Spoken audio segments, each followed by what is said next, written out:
It's Friday, June 19th. Today, blinded by the light. How many Canadians weighed in on a federal survey about LED headlights and how some jurisdictions are already trying to address the issue. Also today, meeting the demand. How Manitoba's public insurer is trying to keep up with a large number of hail claims after last week's brutal storms. Plus, Canada's greatest soccer moments. Crowds packed Assiniboine Park on Thursday evening to watch the thrilling 6-0 victory in the FIFA World Cup. Your Morning Winnipeg starts right now.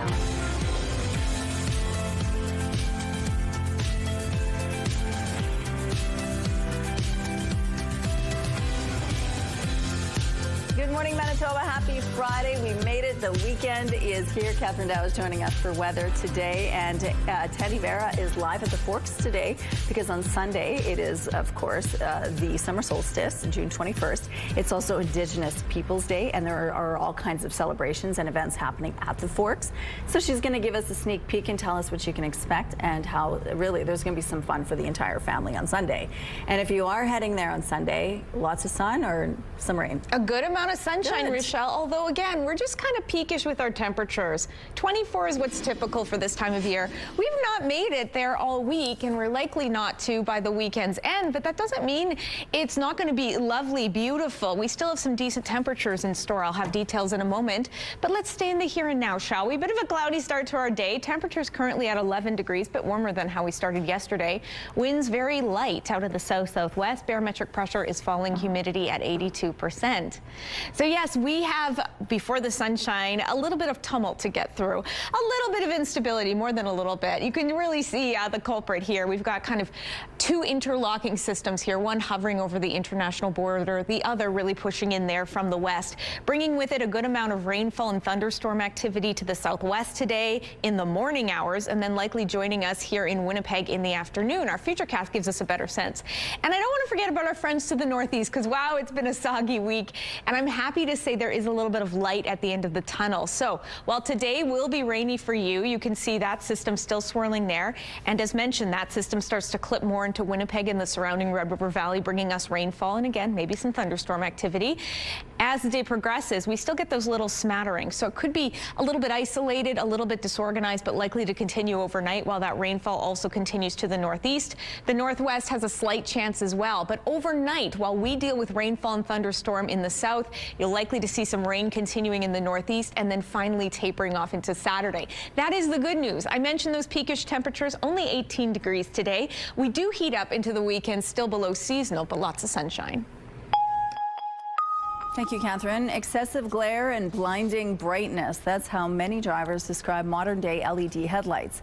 They generate so much annoyance among drivers. Nearly 380,000 people weighed in on Transport Canada's survey on the topic. And while we wait to see how that feedback is used, CTV's Jeff Keel looks at the regulations adopted elsewhere and what to do when you're blinded by the light. LED headlights help drivers see better at night. But it's not always the case for everyone else on the road. You can't see, you have to slow down, and yeah, it's not safe. It's like blinding. I feel like I'm going to go into the ditch because I'm trying to avoid going into someone else's car because I can't see. It's not just the light hitting drivers straight on. They say reflection is an issue too. Kind of interfering with your line of sight, especially in your rear view. They're very bright. You can tell when they're reflecting. Because of these concerns, Transport Canada did a survey which closed in April, asking drivers for feedback. They received close to 380,000 responses, which the federal department says will help inform them on work they're doing on headlight glare. Given the significant volume of responses received, analysis and compilation of the survey data is expected to take several months. A lot of people talk about how frustrating it is, how bright those lights are. CAA says they do hear from drivers about the new headlight technology. It is something that I think is probably on a lot of people's minds. CAA says they support the federal government studying the issue as other jurisdictions have put regulations in place. In Europe, there are rules around how headlights are installed and positioned to control where they beam, as well as a minimum and maximum brightness. They're even looking at strengthening some of those regulations this year because of the complaints around the brightness of the lights. There needs to be a limit on how bright they are. It can be a little blinding when you're just driving, especially if you're in a lower car. CAA also says there are tips that can help. Try not to stare into the oncoming headlights, focus on the road ahead, and adjust your rear view mirror if you can to curb the reflection. Jeff Keel, CTV News, Winnipeg. Winnipeg's mayor has greenlit a special meeting of council to address the city's drug crisis. The meeting was requested by Fort Rouge East Fort Garry councillor Sherry Rowlands. In an open letter to both provincial officials and her council colleagues, Rowlands lambasted current efforts as ineffective. She says current spending on mental health and addiction services is falling short of what's required and accused the province of leaning too heavily on community-based organizations. There's insufficient resources on not-for-profits that governments are leaning on, as opposed to having a primary health response and operational teams out. The province recently announced funding for a 24/7 two-person mobile overdose response team pilot program. However, Rowland says that plan doesn't address the root cause of the crisis. It's unclear what may come of the meeting, which the mayor's office says will be held sometime next week. Rowland says the agenda should include recommendations for a stronger response strategy and ways to advocate for more provincial action. The province is once again expanding eligibility for free hepatitis A vaccines as it tries to rein in a widening outbreak. Free vaccinations are now available to children born on or after January 1st, 2010, those who are at least 6 months old, those who live in an Indigenous community in Manitoba, travel regularly to Indigenous communities, or have household visitors from Indigenous communities. The province previously made the vaccine available to several First Nation communities and people traveling to those communities. Also included were staff and volunteers of community-based organizations in Winnipeg serving people experiencing homelessness and inmates. The outbreak was declared in April last year and has since spread to various communities around the province. An increasing number of cases are also popping up among people experiencing homelessness in Winnipeg. We're now learning that Canada, the U.S., and Mexico will hold a joint meeting on CUSMA on July 1st, despite U.S. President Donald Trump saying he doesn't like the deal. It's no secret the president in recent years has not been the biggest fan of CUSMA or other trade deals, but there are specific things that we can work together on. News of the trilateral meeting was confirmed by Mexico's economy secretary. Officials from the three countries have only met one-on-one ahead of the trade pact coming up for review, and Canada has yet to meet with the U.S. July 1st is the date the three countries need to decide whether to extend it. If they can't agree to that, it will trigger annual reviews until its expiration date in 2036. All three countries have indicated that not everything will be worked out by July 1st. Mexico's economy secretary says another meeting will happen later in July. Registration for this fall's driver's ed program is set to begin next month. MPI says it has more than 4,700 seats available during what is typically the most popular term for up-and-coming drivers. Start dates will be available in September, October, and November, with courses posted Friday, July 3rd. The Crown Insurer says prospective students must sign up as a new MPI customer and purchase the driver education service before the end of day on July the 4th. You can find all the details by visiting MPI's website. An NHL star is expected to announce his retirement today. The Winnipeg Jets have scheduled a news conference at Jonathan Toews Sportsplex for 11 a.m., but didn't provide further details. But TSN's Darren Dreger is reporting Winnipeg Jets forward Jonathan Toews will hang up his skates after 16 NHL seasons. Toews returned to the NHL last season with his hometown club after a two-season hiatus due to health-related issues. During his end-of-season interview availability in April, Toews was non-committal on his playing future, but hoped to stay in Winnipeg. Guinness World Records announced its latest batch of Icon awardees. This is to celebrate the very best of their most recent record holders. Among them is the 194-year-old tortoise, Jonathan, the oldest ever tortoise we told you about yesterday. There's also Nepali-British double amputee mountain climber Harry Buddha Magar, who holds the record for the first double above-knee amputee to climb Mount Everest. He's also the first double amputee to climb the 7 summits. Artemis II mission specialist Christina Koch is also an honoree since she holds the record for the longest continuous time in space for a female astronaut. Here's a look now what's happening in traffic along McPhillip Street. Looks like things are moving well. Starting off this Friday morning, the sky looks beautiful as well if you're heading out for your drive. Let's go now to Tandy Vera, who is live at the Forks this morning. It's always busy there, but Sunday it's going to be bursting with people and celebrations. Good morning.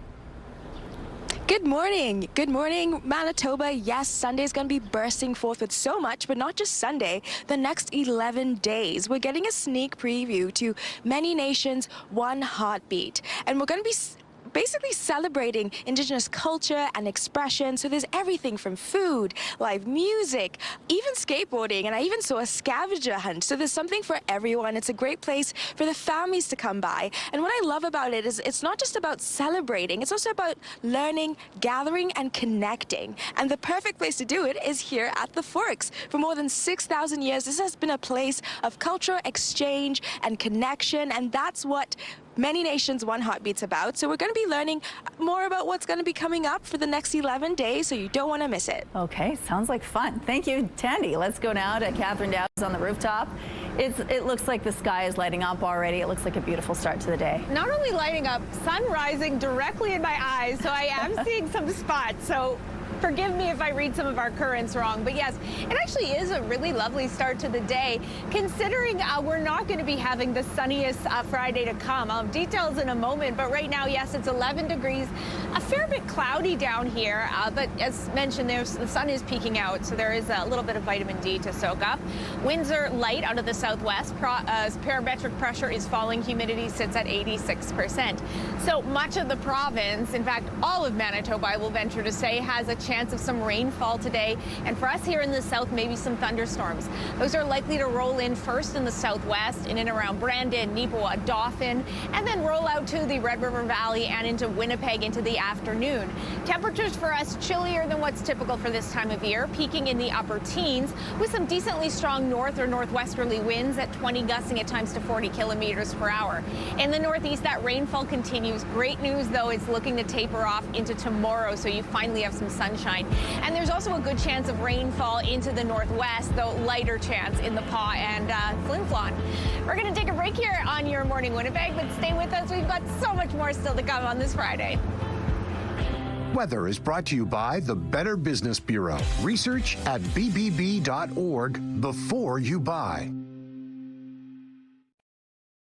Good morning. Last week's severe storm has left a lot of vehicles in need of repairs for hail, wind, and water damage. MPI has now launched a dedicated claim center to start fixing them up. It's all over the map. Usually hailstorms are pretty consistent, and this one we've seen very large to very small. So it was a bit of an unusual storm in that regard. There's been some very severe damaged vehicles that are coming through with huge dents and their windshield smashed out, and there's other ones that just have fine hail peppered throughout the whole vehicle. The Crown Corporation's Gateway Road Service Center will exclusively handle storm-related claims. The center offers initial damage assessments for affected customers, which take around 15 to 20 minutes. MPI says vehicle owners who have open claims can book estimate appointments online via MPI's web portal or at accredited repair shops. The center is aiming to service around 300 vehicles a day. The numbers have been larger than anything we've seen in our history. Right now we're at about 22,000 claims, and for perspective, a large hail claim in Manitoba, a large hailstorm, is usually around 7,000 or 8,000 claims. The previous record in recent memory, going back to from my time, was about 16,000 claims in 2023, so this one has already surpassed that at 22,000 claims. John Bowering says MPI will likely receive between 30,000 to 40,000 claims by the end of the year. Most of the current claims are from hail-damaged vehicles in Winnipeg, while roughly 500 were caused by other storm-related incidents. MPI will keep the program running for at least the next 2 to 3 months. As of Thursday afternoon, there were appointments available online via MPI's web portal for as early as Sunday, and several thousand have already been booked. The center is open 7 days a week from 8 a.m. to 5 p.m. The RM of Gimli has wrapped up an investigation into a cyber attack earlier this spring and says it has no evidence any personal or financial information was compromised. The RM brought in cybersecurity experts to investigate not long after the April attack and was temporarily unavailable to process some bill payments. Bill payments are once again being accepted at the municipal office and online, and no interest is being applied to late payments for the May 1st to June 1st billing periods. The RM adds, even though there's no evidence any information was impacted, it's always a good idea to be alert for suspicious calls or emails and to monitor your credit report for anything unusual. Your budget-friendly opportunity to explore many of the country's attractions is back for another year. The Canada Strong Pass returns today and runs until September 7th. It offers free entry to all Parks Canada sites and a 25% rebate on camping fees. People under 18 traveling with parents can get free trips with Via Rail, and travelers between 18 and 24 years old get 25% off fares. National museums will offer free entry to those under 18 and 50% off for people between 18 and 24. Some museums and art galleries are also offering discounts across the country. Here in Manitoba, the Manitoba Museum, the Canadian Museum for Human Rights, the WAG, and Lower Fort Garry are all taking part. A reminder, the Canada Strong Pass is not a physical object. You don't need to apply or register to use it. The discounts are applied automatically. Soccer fans across the country are rejoicing after yesterday's special moment in Canadian FIFA World Cup history. Here, Johnston's ball back to the edge of the box. Oh, it's saved by Avenada and knocked in by Kyle Larin. Canada with the advantage. It's Kyle Larin again. That's the first of 6 goals scored by Team Canada Thursday evening as Kyle Larin opened up the scoring against Qatar in the 16th minute. Striker Jonathan David added a hat trick of goals as Canada went on to a thrilling 6-0 victory over Qatar. A scary moment, though, in the second half for Canadian midfielder Ismail Cohn, who was taken out on a stretcher. Thursday marked the first ever win in the World Cup for the Canadian men's team, and dozens of fans even showed their appreciation here in Winnipeg. This was the scene at the Lyric Theatre in Assiniboine Park as hundreds of people got together to cheer on the excitement in Vancouver. The atmosphere is very good. There's lots of Canadian fans here. It's very energetic. It's nice watching it here.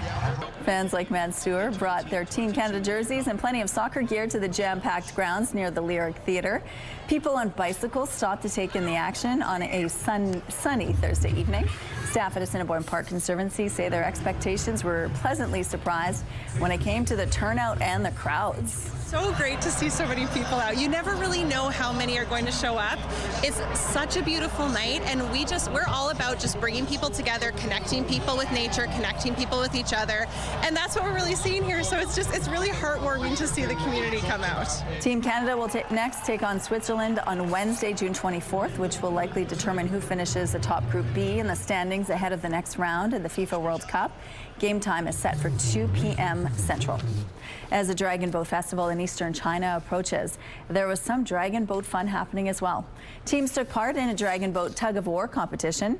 Dragon boaters try to paddle in unison, and they try to do the same for the tug-of-war competition as well. Organizers say this specific event lowers the participation barrier and allows more people to experience the charm of dragon boats. Traffic is brought to you by Curtis Carpets, Manitoba's flooring experts. We have some road closures to remind you about this morning. On Notre Dame Avenue, the westbound curb lane will be closed from Flint Street to Winnipeg Avenue West. The eastbound median lane on McDermott Avenue will be closed from Harriet to Gertie Street. And following the rush hours on William Avenue, the westbound curb lane will be closed from Main to King Street. If you see any issues out in traffic, please send us a text to let us know. The CTV Live Eye is brought to you by Bath Fitter, exclusive home of the PermaFit solution. Got some sunshine hidden behind those clouds to kick off your Friday. It's 11 degrees under those overcast skies. The winds are light, the barometric pressure dropping, humidity at 86%. Yeah, not a ton of sunshine on the way. Not a ton of heat either. We're going to be still struggling to make it above seasonal.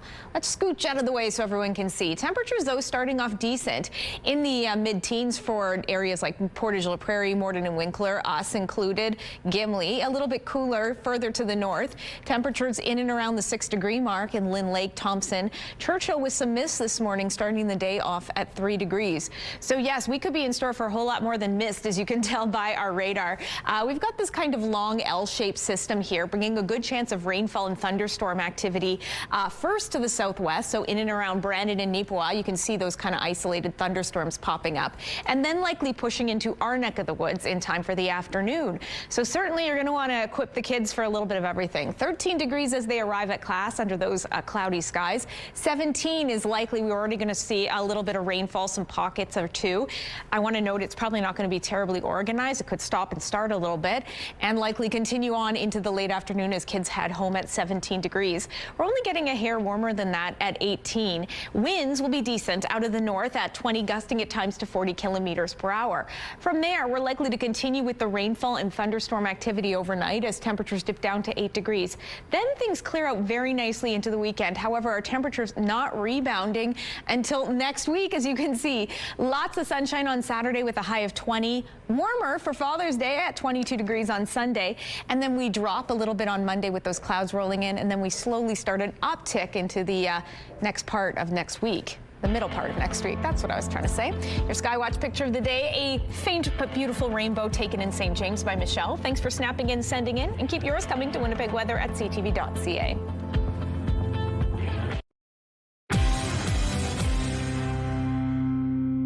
It's time now to see our sports team moment. Ivy from Seven Sisters Falls shared this photo. Watching the kids play soccer is a great memory. The team name, the Super Dribblers. And if you also have a soccer, a hockey, a volleyball, or any other sport team, we want to hear your story. Participate with your sports team moment and be entered for a chance to win a $100 Chicken Chef gift card with draws every week. Head to the contest page on our website, ctvwinnipeg.ca, and fill out the form with your answer and your picture. Good luck. Your Manitoba sports team moment brought to you by Chicken Chef, where memories are made. The iconic Canadian retail brand Zellers is attempting a comeback after disappearing in recent years. CTV's John Valley-Rao looks at the nostalgia for the brand and its hopes for the future. Whether posing with Zeddy the Bear or lining up for a new take on the Zellers Diner featuring the classic Big Zed burger. Woo! I like Zellers. I miss Zellers long time. Woo! Judging from the crowds at the checkout counter, shoppers are welcoming Zellers' return to Ontario, the province where it was born. It was always somewhere where I would go on the weekends to look for good stuff, and it was sad when they left. So I'm quite happy that they're back. This is the second store to open as part of the brand's latest comeback,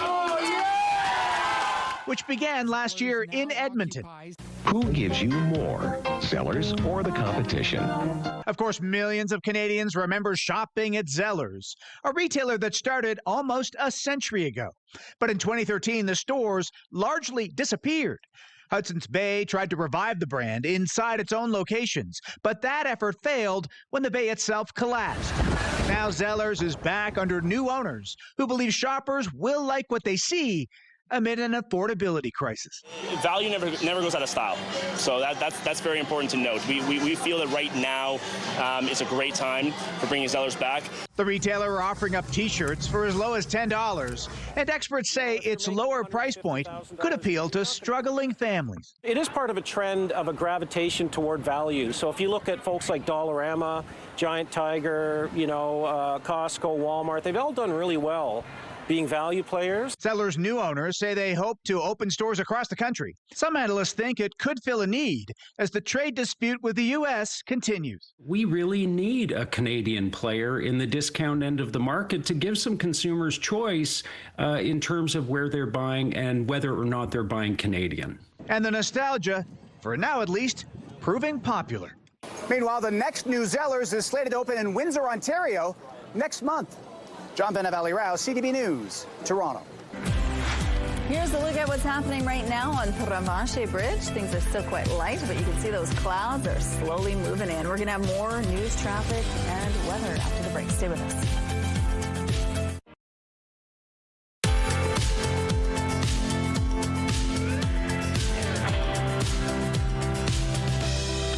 We had a good run with the sunshine, but yes, it's decidedly cloudy to kick off our Friday, and that'll be the case through the day and through much of the province, might I add. 11 degrees out there. There is a pocket of sunshine to enjoy here or there. I don't want to be misleading. The wind's pretty light out of the southwest. The barometric pressure is falling. Humidity sits at 86%. So yes, we are casting our eyes to the sky, watching for this system. You can see it's kind of shaping in and around in an L shape on the province. It looks like it's pushing into the southwest a little later on this morning, bringing bringing rainfall thunderstorms to Brandon, Neepawa, Dauphin, Swan River. And then it'll likely join us into the later afternoon as it pushes in, also bringing rainfall and maybe some scattered thunderstorms. Temperatures too a little bit sluggish compared to what's typical. 24 is a seasonal high.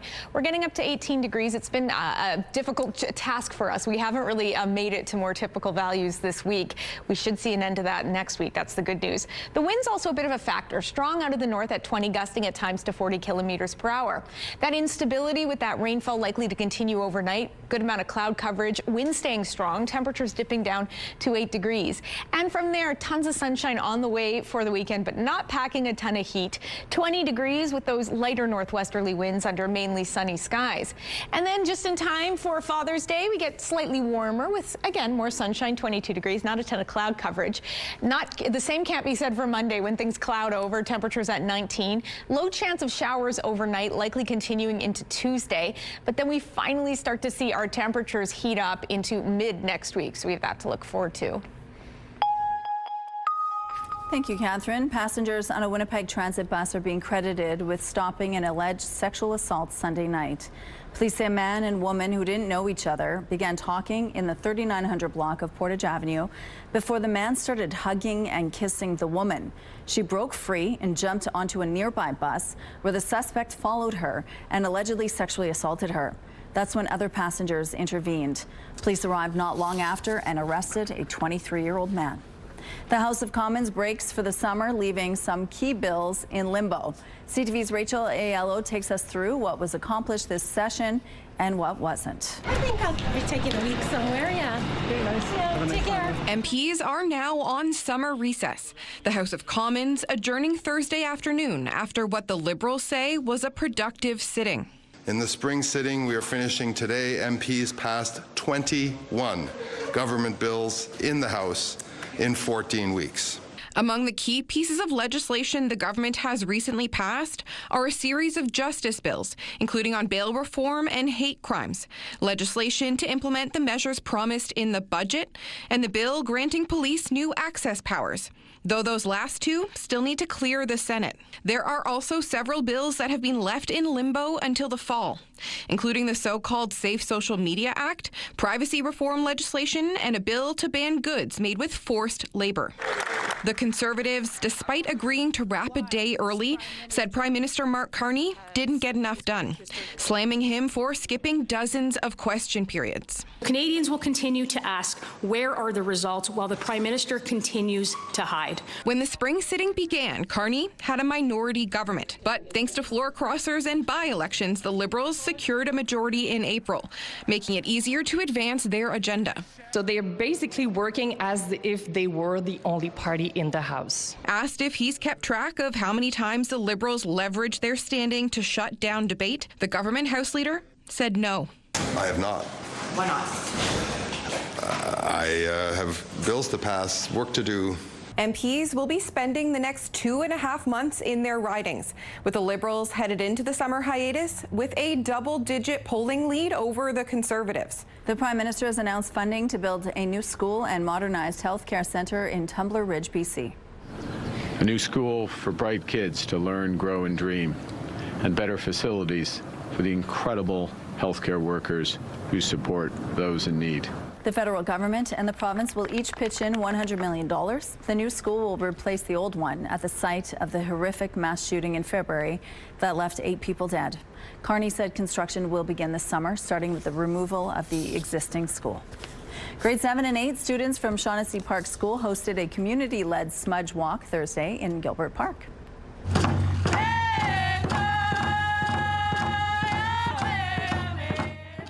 It was the third time the event was held, the focus providing a positive space for community members to engage in healing, establish cultural connections, and learn about the traditional medicines used in smudging.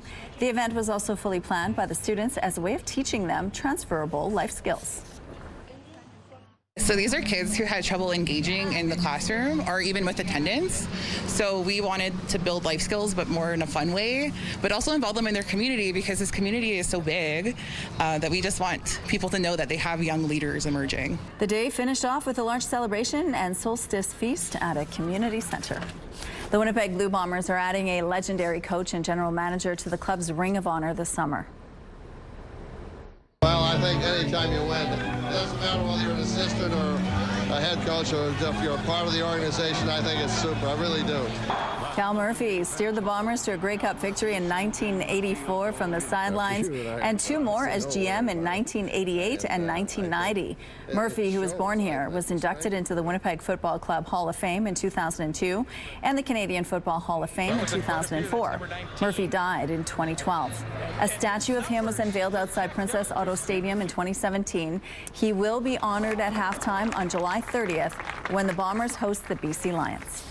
Tomorrow's match between Tunisia and Japan will be the 1,000th match ever played at the FIFA World Cup. We decided to create a special match kit for this celebration, to celebrate this match, and it's a nice one with some golden details.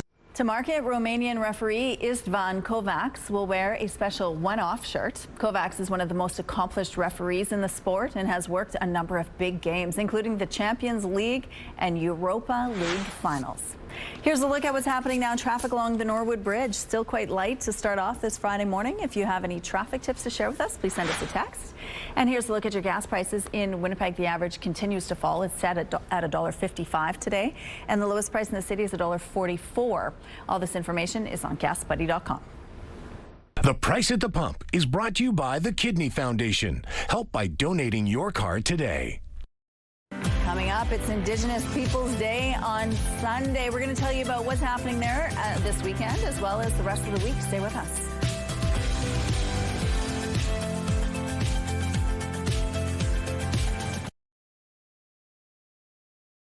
Weather is brought to you by Blinds Are Beautiful. Our new Hunter Douglas showroom is at 900 Lorimer.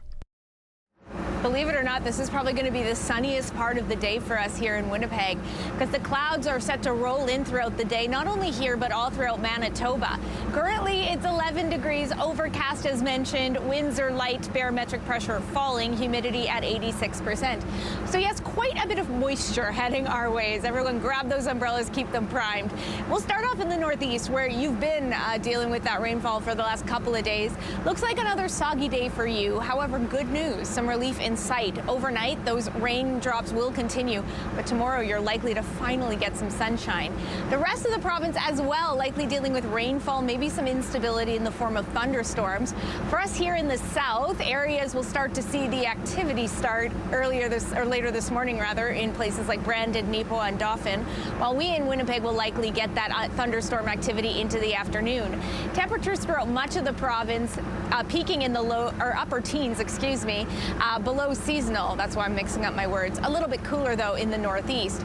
Winds will be pretty strong out of the north-northwest as well, but good news, there's lots of sunshine in store for the weekend, not only here in the south, but all throughout the province. We're going to head on down to the Forks, where Tandy Vera is spending the morning learning about Indigenous Peoples Day. Tandy. Hi, Catherine, and good morning, Manitoba. I'm joined by Georgia and Tess, and we're talking about Indigenous Peoples Day that's coming up on Sunday. Now, Tess, for people who don't know, what is the theme this year, and why is it significant? Yeah, so this year's theme is Many Nations, One Heartbeat. It is also called the Wokotowin, which is the name gifted by Elder Charlotte Nolan. This name means the interconnectedness and the kinship between everything around us that we see here, between the animals, between the people, between the land, and I think that's something that really drove the designing and creating of this program, is really bringing everyone together and creating an inclusive and fun space for this. And it's happening right here at the Forks. Yeah. Why is it so significant to host it here as well?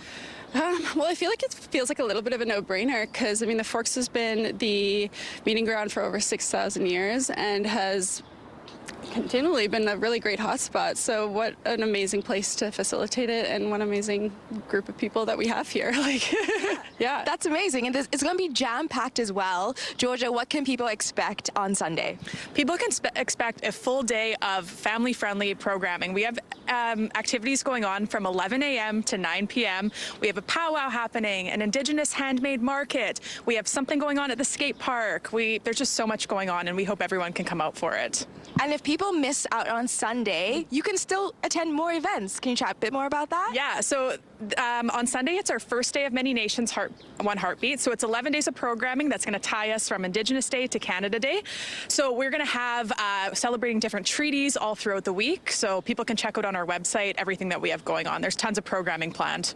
And for people who want to come, how can they get here? Yeah, so we expect it to be a very busy day on site. So try to leave the cars at home, walk, bike, paddle, take Winnipeg Transit, car co-op, any options besides taking your car, because we expect things to be a little bit crazy here for sure. That's amazing. And just as a last question for you, Tess, what do you hope people take away from what they learn and the connection?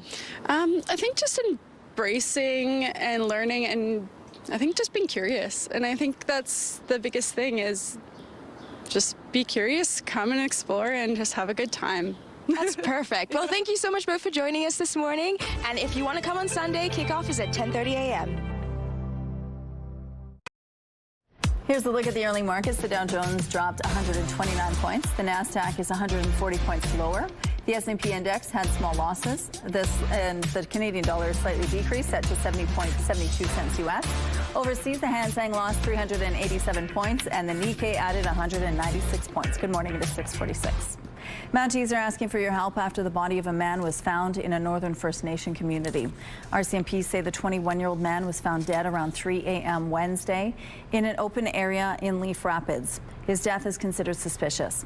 RCMP's major crime unit is investigating. Anyone with information is asked to contact Leaf Rapids RCMP or Crime Stoppers. An exhibit about displaced Palestinians is set to go ahead at the Canadian Museum for Human Rights in Winnipeg. That's despite criticism over a potential lack of consultation and historical context. The exhibit opens next Saturday and focuses on people affected by the Nakba, when 750,000 Palestinians were forcibly displaced in 1948 during a fight over control of what is now Israel. Jewish groups say it could fuel anti-Semitism by not providing context, such as acknowledging the roughly 850,000 Jews who were forced to flee Arab countries in the years after Israel was established. Museum CEO Aisha Khan says the exhibit aims to tell one community's story to create awareness and not to tell the whole history of the period. Canada Post and the Canadian Union of Postal Workers have signed new collective agreements bringing their bargaining process to an end. As part of the ratification process, CUP W members recently voted to accept the tentative agreements, with preliminary results showing 89% of urban workers and 85.9% of rural and suburban mail carriers voting in favor. The new agreement introduces measures such as bringing a more affordable weekend delivery model as part of a broader push from Canada Post to modernize and return to financial stability. Peace talks between the U.S. and Iran have been postponed today after fighting escalated in southern Lebanon. This morning, Israel says it struck 80 targets in Lebanon, killing dozens of Hezbollah members. And 4 Israeli soldiers were killed in one of the deadliest attacks by the Iran-backed group during this war. The peace deal, now signed by the U.S. and Iran, requires the U.S., Iran, and their allies to declare an immediate termination of military operations, including Lebanon.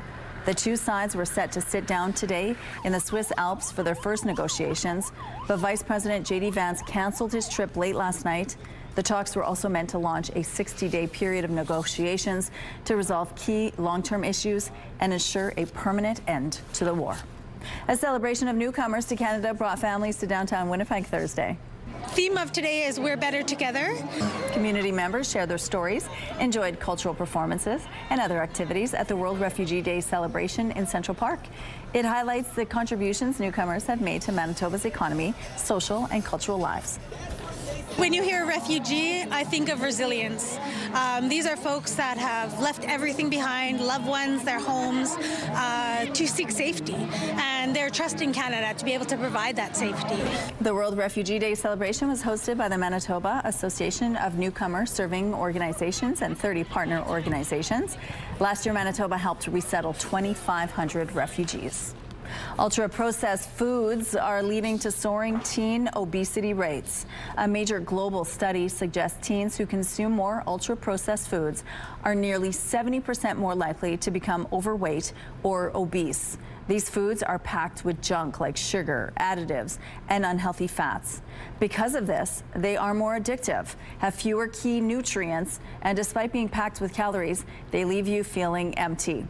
Diets high in ultra-processed foods and low activity levels have become the norm in recent years. As a result, the teen obesity risk has skyrocketed. Carrying excess weight at a young age can lead to more health issues down the line, including diabetes, high blood pressure, and heart disease. The horse races may be why people come, but the hats are stealing the show at the Royal Ascot.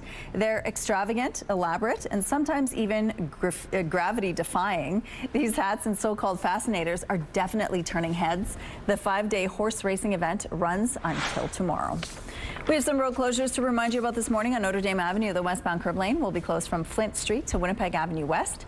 The eastbound median lane on McDermott Avenue will be closed from Harriet to Gertie Street.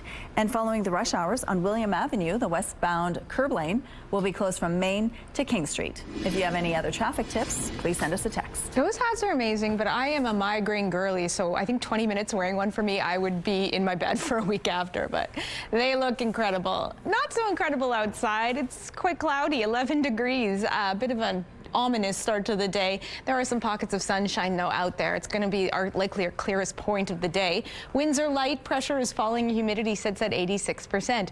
So yes, as you can tell from the radar behind me, lit up like a Christmas tree. Good amount of rainfall and instability heading our way in southern Manitoba. You can see smatterings of little thunderstorm icons. That's because we're looking at some isolated thunderstorms here or there. Likely the system is going to be hitting the southwest first in the morning. Brandon, Nipawin, Dauphin have those umbrellas primed, while it's going to come to us more into the afternoon as more of that system rises up over the international border.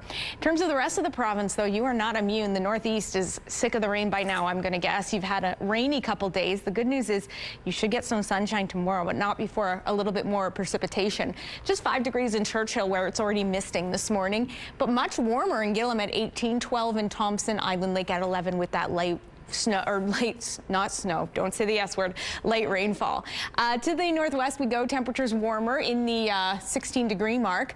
Maybe some instability there with the thunderstorm activity, Pasquia, Cree Nation, the Pond, Flin Flon, likely more like rainfall in Lynn Lake. The southwest, as mentioned, rainfall, thunderstorms likely starting this morning, highs in the upper teens. Much the same for us, except we get the storms into the afternoon, highs a little bit cooler. And then northwestern Ontario also dealing with some rainfall, likely not a ton of thunderstorms in your future.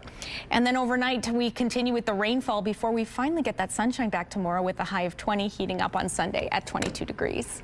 Thank you, Catherine. Let's check in now on Bo and Gabby at Bounce 99.9. Hi, you two. Happy Friday.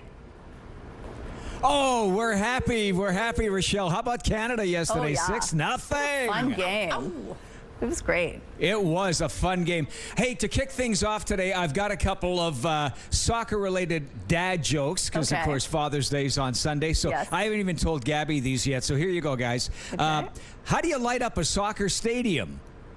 I don't know. With a soccer match. Oh, yeah. And here's my favorite.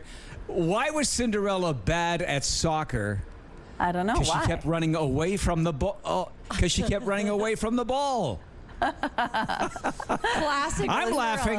I'm laughing. I love them both. I might have to borrow them. Keep them coming all morning long. Yeah. Go ahead. And Rochelle, of course, first day of summer arrives this weekend. Yep. What are your big summer plans? Well, I have stacks of books in my bedroom that I have to get through, so I'm hoping to get through some of those. And we always go to Blue Lakes, Manitoba, which is out in the Duck Mountains. They have the beautiful resort there, and we always rent a cabin and stay up there. And so we're looking forward to doing that at the end of July into August. So that's where we're going to be spending 10 days, enjoying the beach and the sun, and hopefully not too many mosquitoes. How about you guys?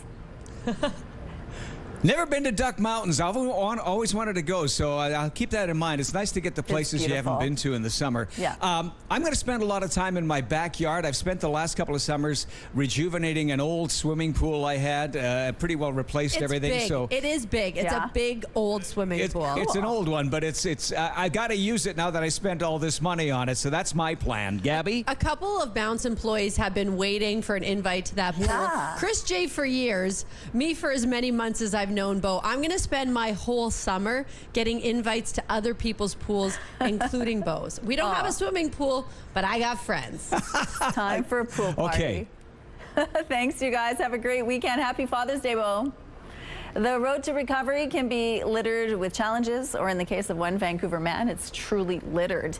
Picking up garbage has helped him connect with the boy he was and become the man he is today. CTV's Adam Sawatsky has more. If you ask Michael Dowling what he wanted to be when he grew up, back when he was this old, he might have showed you his manifesto. And it said, when I grow up, I want to live in the woods with the bears. He wrote about the importance of protecting the natural world, Michael says, before picking up litter in a little red wagon. Like right out of a Norman Rockwell painting, and I had my own little private dump behind our house. Which led to pursuing marine biology in university. And then I thought, I don't know if I want to be a scientist, begging for grants and stuff, so I ended up taking a marketing management course. And while Michael went on to achieve big professional gains in real estate and the stock market, he suffered even greater personal losses while partying. The alcohol took me down a really dark path really quick. And so, I didn't think I was going to live past 29. I thought, I wasn't going to get a 3 on my age. So he got help, did the work to get sober, and started thinking about the idealistic boy he once was. Really need to dedicate myself to humble work. So, after noticing a piece of garbage on the beach one day, Michael decided to pick it up. Every clean beach starts with somebody picking up one piece. Now, Michael spends at least 10 hours a week. It's the greatest feeling in the world. With a bag and a picker. It's a nifty nabber. Collecting countless pieces of litter. Become a bit of a garbologist. I kind of self-taught PhD in garbology. I got it down to a science. And now that he's set to celebrate 26 years of sobriety here in his happy place, if you ask Michael what he wants to do now that he's grown up, he'll say this. I'm telling you, it's priceless, Adopt your block, adopt your beach, and own it. Just try it. My call to action. I can't help myself. I'm a salesman, right?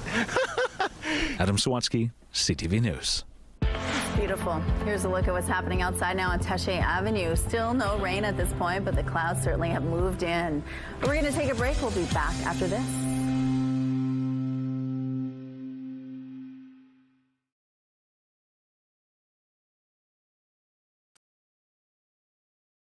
It's Friday, June 19th. Today, a glaring concern: how many Canadians took part in a survey on headlights and how some jurisdictions are already trying to address the issue. Plus, aftermath of the storm, how MPI is working to handle the barrage of storm-related claims. And a major announcement: which Winnipeg Jets is expected to hang up his skates. Your Morning Winnipeg starts right now.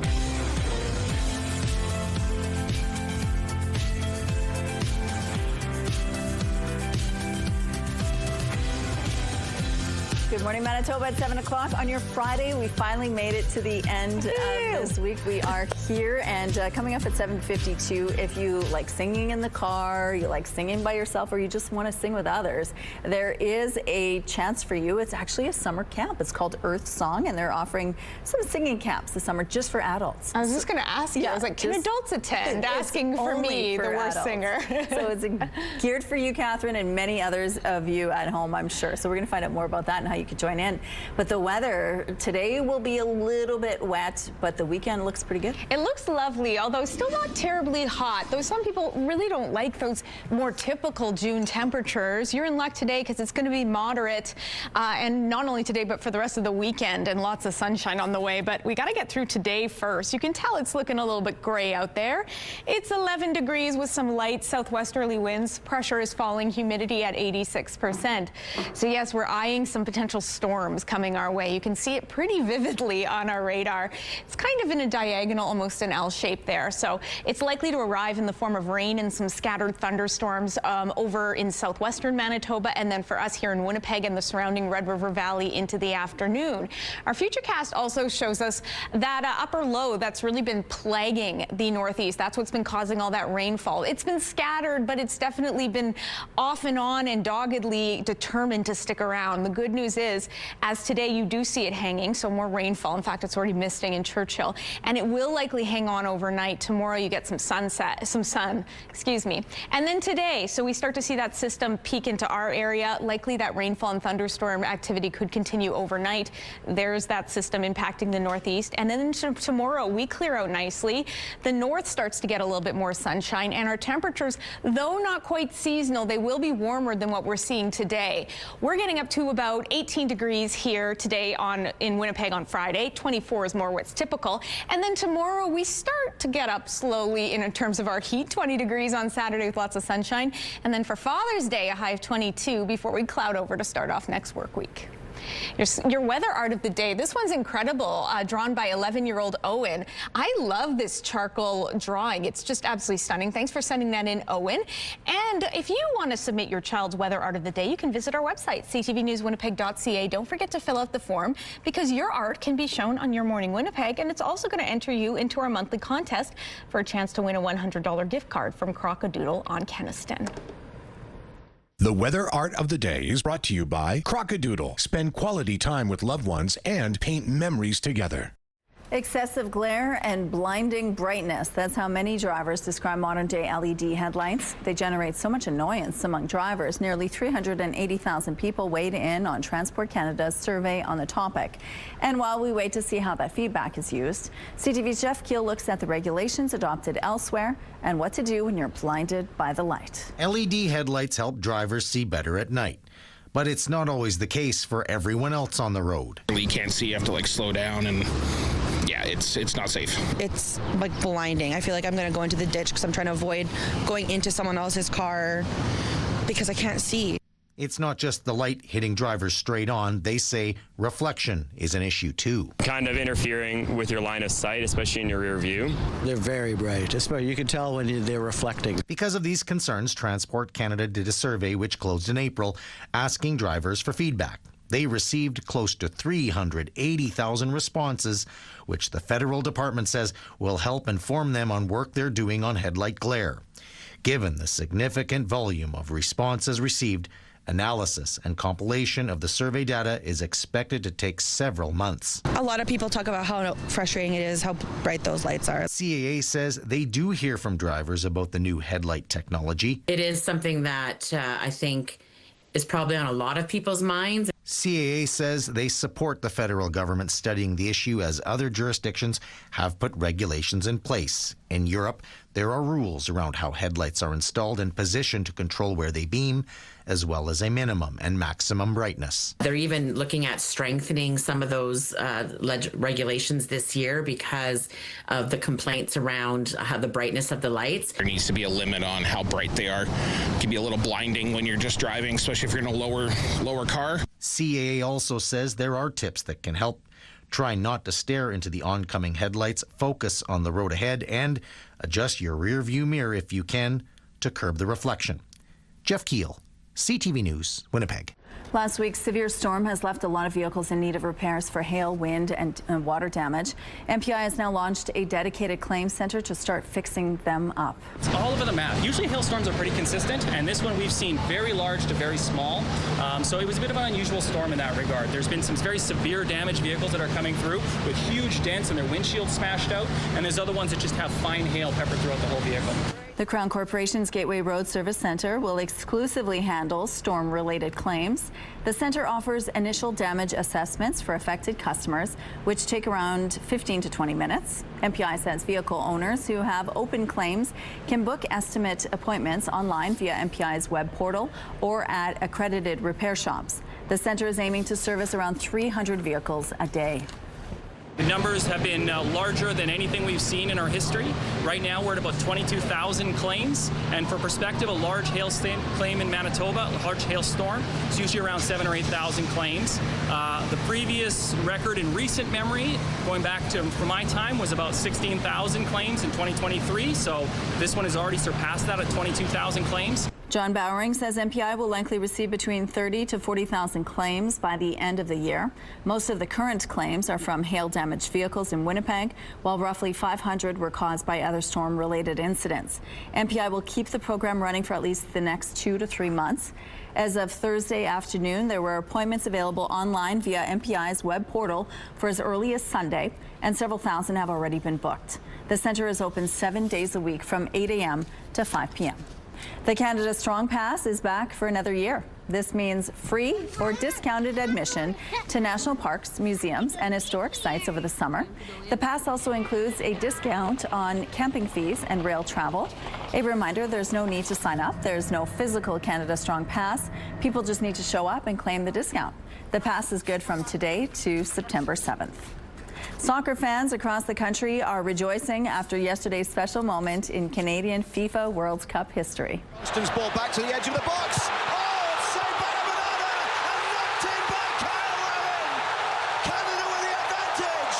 It's Kyle Laren again. That's the first of 6 goals scored by Team Canada Thursday evening as Kyle Laren opened up the scoring against Qatar in the 16th minute.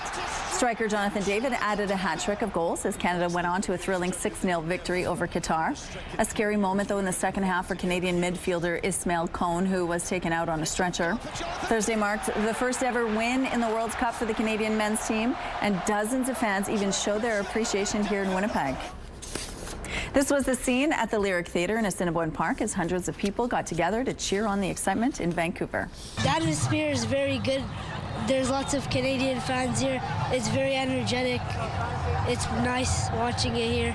Fans like Mansour brought their Team Canada jerseys and plenty of soccer gear to the jam-packed grounds near the Lyric Theatre. People on bicycles stopped to take in the action on a sunny Thursday evening. Staff at Assiniboine Park Conservancy say their expectations were pleasantly surprised when it came to the turnout and the crowds. So great to see so many people out. You never really know how many are going to show up. It's such a beautiful night, and we're all about just bringing people together, connecting people with nature, connecting people with each other, and that's what we're really seeing here. So it's really heartwarming to see the community come out. Team Canada will take on Switzerland next on Wednesday, June 24th, which will likely determine who finishes atop Group B in the standings ahead of the next round in the FIFA World Cup. Game time is set for 2 p.m. Central. The master builders at Lego have outdone themselves. Check out this full-size version of the Koenigsegg Spear supercar. It's made from 327,000 Lego bricks, along with some real car parts, which makes this car drivable. For people who want to build one of these at home, Lego has a smaller version for sale. That is so cool. Here's a look at what's happening now with these cars out on the streets at Portage Avenue at Polo Park. Things are moving well in this part of the city. We have no reports of any crashes or stalls or any issues to tell you about at this point in the drive. Let's go back now to Tandy Vera, who's live at the Forks this morning, getting ready for National Indigenous Peoples Day, which of course is on Sunday. Hi, Tandy. Hi, Rochelle. Hello, Manitoba. Yes, it's this Sunday. Many nations, one heartbeat is the theme and representation, and it's all about connecting and gathering, and there's something for everyone from every age range. And I mean, like, there's even skateboarding. You can bring your skateboard and you can spray paint it, or a t-shirt if you have that, or maybe if you want to experience some storytelling from Indigenous elders, you can do that too. There's so much. There's going to be a drag brunch, some local vendors, as well as some Indigenous artists. So if you want to support local art, this is a great place to do it, to come learn, to come gather. There's so much to do for everyone from every age range. I want to keep repeating that. And it's not just on Sunday, it's for the next 11 days. So if you miss out on Sunday, that's okay. You have 11 more days of connecting, gathering, and learning. Oh, it's such a great place to go too as well. Thank you. Yeah. Let's go out to the rooftop. The sun is shining right now, but not for long. Not for long. I sound so ominous, like a Bond villain. But yes, it's lovely right now, actually, Rochelle. The sun is peeking out from a good amount of cloud coverage. It's lighting me quite nicely, I must say. Thank you, Mother Nature. It's 14 degrees out here with some decently light south-southwesterly winds. Pressure is falling. Humidity at 86%. So yes, enjoy the sunshine while it lasts, because it's likely not going to last through the day. We're tracking a system bringing already some rainfall to the Dauphin area, and that's going to be spreading further into the southwest this morning to the Brandon, Neepawa area, and then joining us here in Winnipeg and the surrounding Red River Valley into the afternoon. So periods of rainfall expected with some isolated thunderstorms. Temperatures are peaking in the upper teens. For us in Winnipeg, that's 18 degrees with some decently strong northerly winds. To the north we go, specifically the northeast. You've had a soggy couple days, rainfall off and on. That's from an upper low that's been just really very persistent. That's a good word. Determined to stick around. The good news is, while it's going to stay in your skies today, bringing some rainfall, it's going to taper off likely into tomorrow, bringing sunshine. Us too in the south have lots of sunshine to look forward to, though temperature's still a touch sluggish. 20 degrees tomorrow, 22 on Father's Day. Still a bit shy of that seasonal high of 24. Weather is brought to you by ABC Fire and Safety, your CO2 refill store. Thank you, Catherine. It's time now for a question of the day. Sunday is Father's Day, of course, so we want you to send a kind message to your dad or your father figure in your life. You can text your answer to 10400. Make sure to follow the automated instructions so we can feature your response. And don't forget to include your name, please. Question of the day, brought to you by Provivo, Manitoba's #1 cool sculpting clinic, science-backed body contouring. At Your Morning Winnipeg, we're all about celebrating your amazing pets, furry, feathered, or scaly. Your Pet of the Week submissions have been amazing. We want to see more, whether it's dogs, cats, birds, or any other pet pals. Send them our way. Drop your pet photos and a fun little story about them to petoftheweek@ctv.ca, and then catch us every Thursday to find out if your pet is our Pet of the Week on Your Morning Winnipeg. We're taking a break now. We'll be back right after this.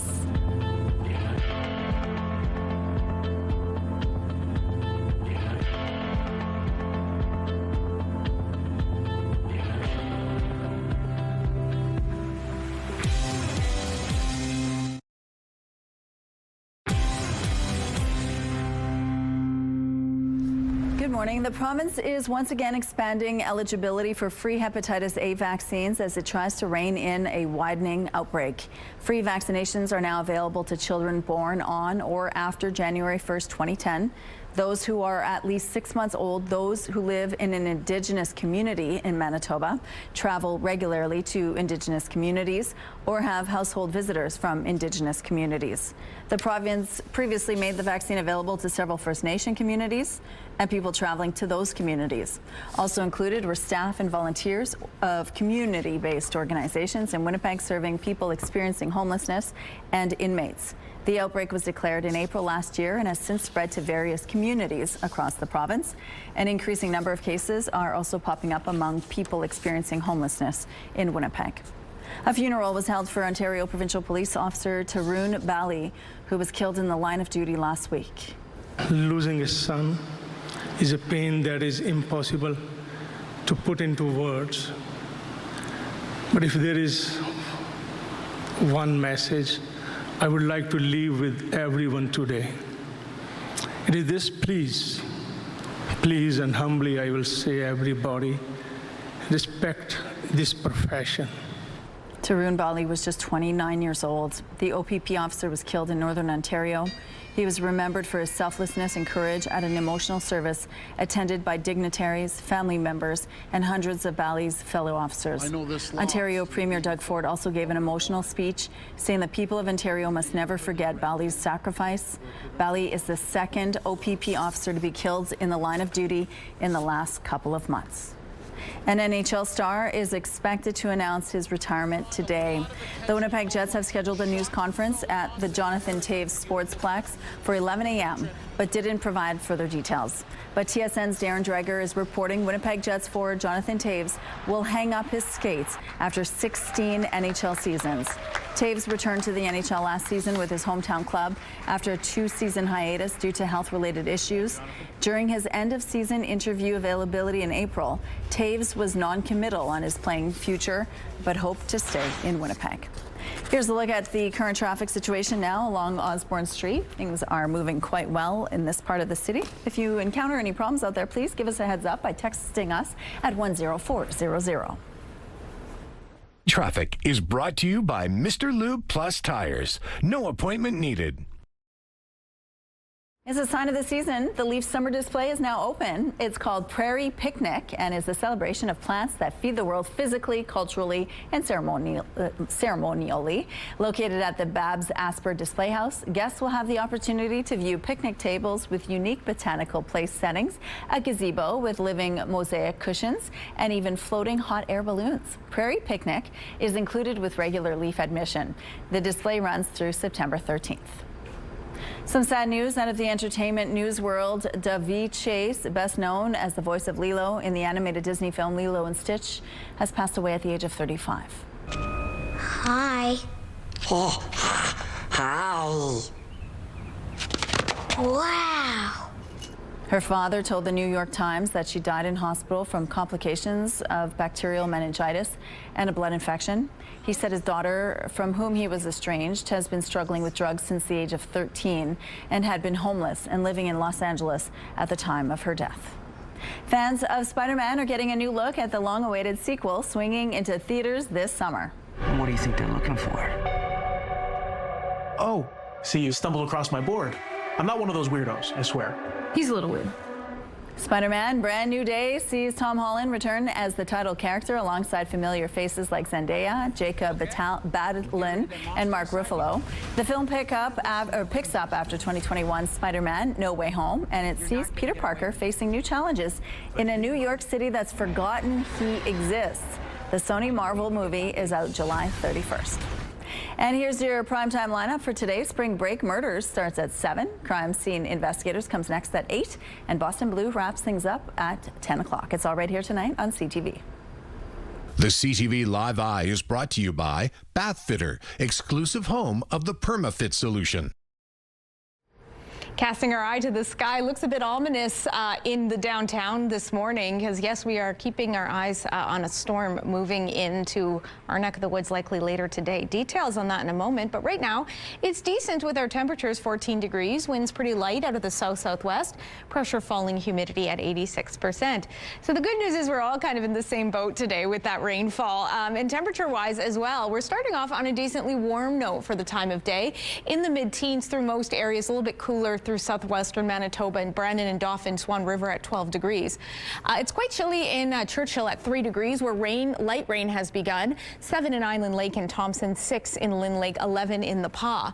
So yes, we are tracking these systems likely bringing a good amount of rainfall to southwestern Manitoba starting this morning with some thunderstorms isolated, scattered, woven into that system. And then by the time early afternoon comes, we're likely to get hit here in Winnipeg. So you got to dress the kids accordingly. 13 as they head to class under those cloudy skies, 17 with the chance of rainfall and thunderstorms, and holding to that as they head home. We're going to get a hair warmer. 18 degrees is our high today. 24 is what's typical. Paired with that, some decently strong northerly winds at 20, gusting at times to 40 kilometers per hour. Those winds stay strong overnight as our rain and thunderstorm risk continues as well. Temperatures dipping down to 8. Good news is it clears off nicely overnight, setting the stage for a sunny weekend to come. They're not terribly warm. 24 is what's typical. We're getting to 20 and 22 on Saturday and Sunday for Father's Day before clouding over on Monday. We do have a rebound on the way. However, it's not likely to come until Wednesday. So for those missing those more typical June temperatures, your day is arriving. Skywatch picture of the day snapped by Michelle. Over in St. James, you can see a very faint but lovely rainbow. Thank you for grabbing that picture and sending it to us. And if you've got any to share out there, be sure to email them to winnipegweather@ctv.ca.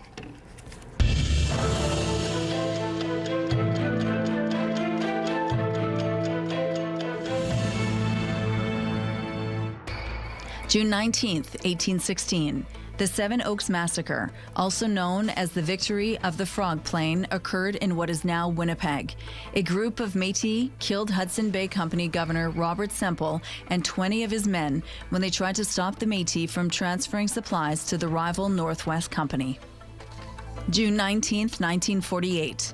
The Russian-backed military government of East Germany announced it would cut road, rail, and canal links between West Germany and Berlin, and the Berlin blockade began.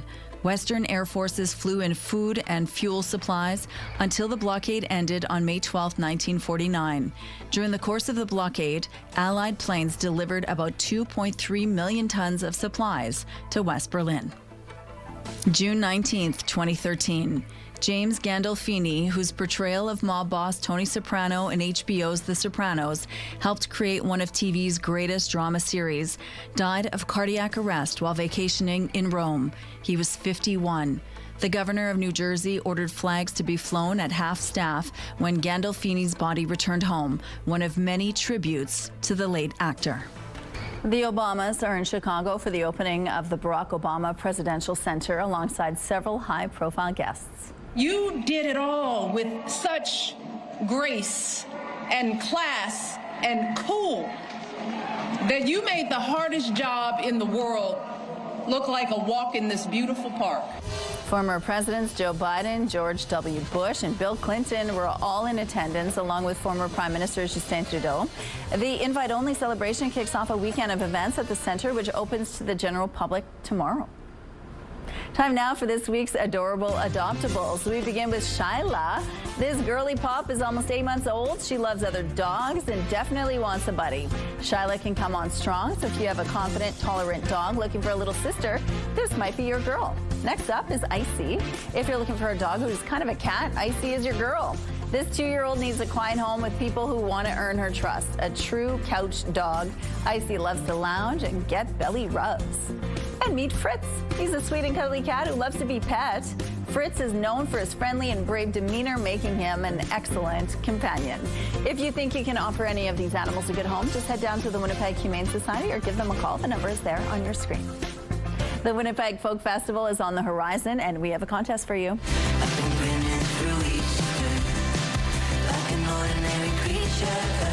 Icelandic indie band of Monsters and Men will be one of the top headliners. Father John Misty will also make his festival debut. The 51st edition runs July 9th to the 12th out at Birds Hill Park, and we're giving away 4 tickets for all days of the festival. To enter, head to the contest page on our website, ctvwinnipeg.ca, and don't forget to enter the keyword happy. Good luck. Coming up at 7:28, Tandy Vera is live at the Forks this morning telling us what's happening for Indigenous Peoples Day.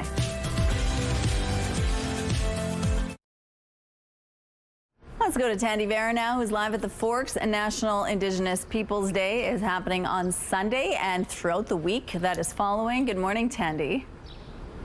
Good morning, Rochelle, and good morning, Manitoba. Yes, it's happening on Sunday. You don't want to miss out. I'm joined by 2 very special performers. Anissa joins me this morning, and Keelan. Thank you so much for joining us this morning. Now, Keelan, chat to us a bit more about your journey as a musician and what genre you do, what you focus on. I know you've been performing for the past 3 years. Yeah, I've been involved with my music for 3 years now, and what got me started and my influences was like, I started out learning Elliott Smith songs and a lot of Mac DeMarco, like a lot of solo acoustic artists, which inspires this project, Along the Lies. It's really cool. That's amazing. And Anissa, same for you. How did your journey begin as well? Yeah, I've kind of been working on music for the past 3-4 years. I usually kind of stick to more melancholic, more slow kind of songs, and that's something me and Keelan kind of have bonded over. So we started this project, and this is kind of like one of our first gigs, so. That's so exciting. Yeah, we're so excited for you. So what do you hope audiences can expect? I know you're going to be playing the guitar. She's going to be singing. Do you want to explain more about that? Just to expect to hear a lot of good music. Yeah. What do you want them to expect too?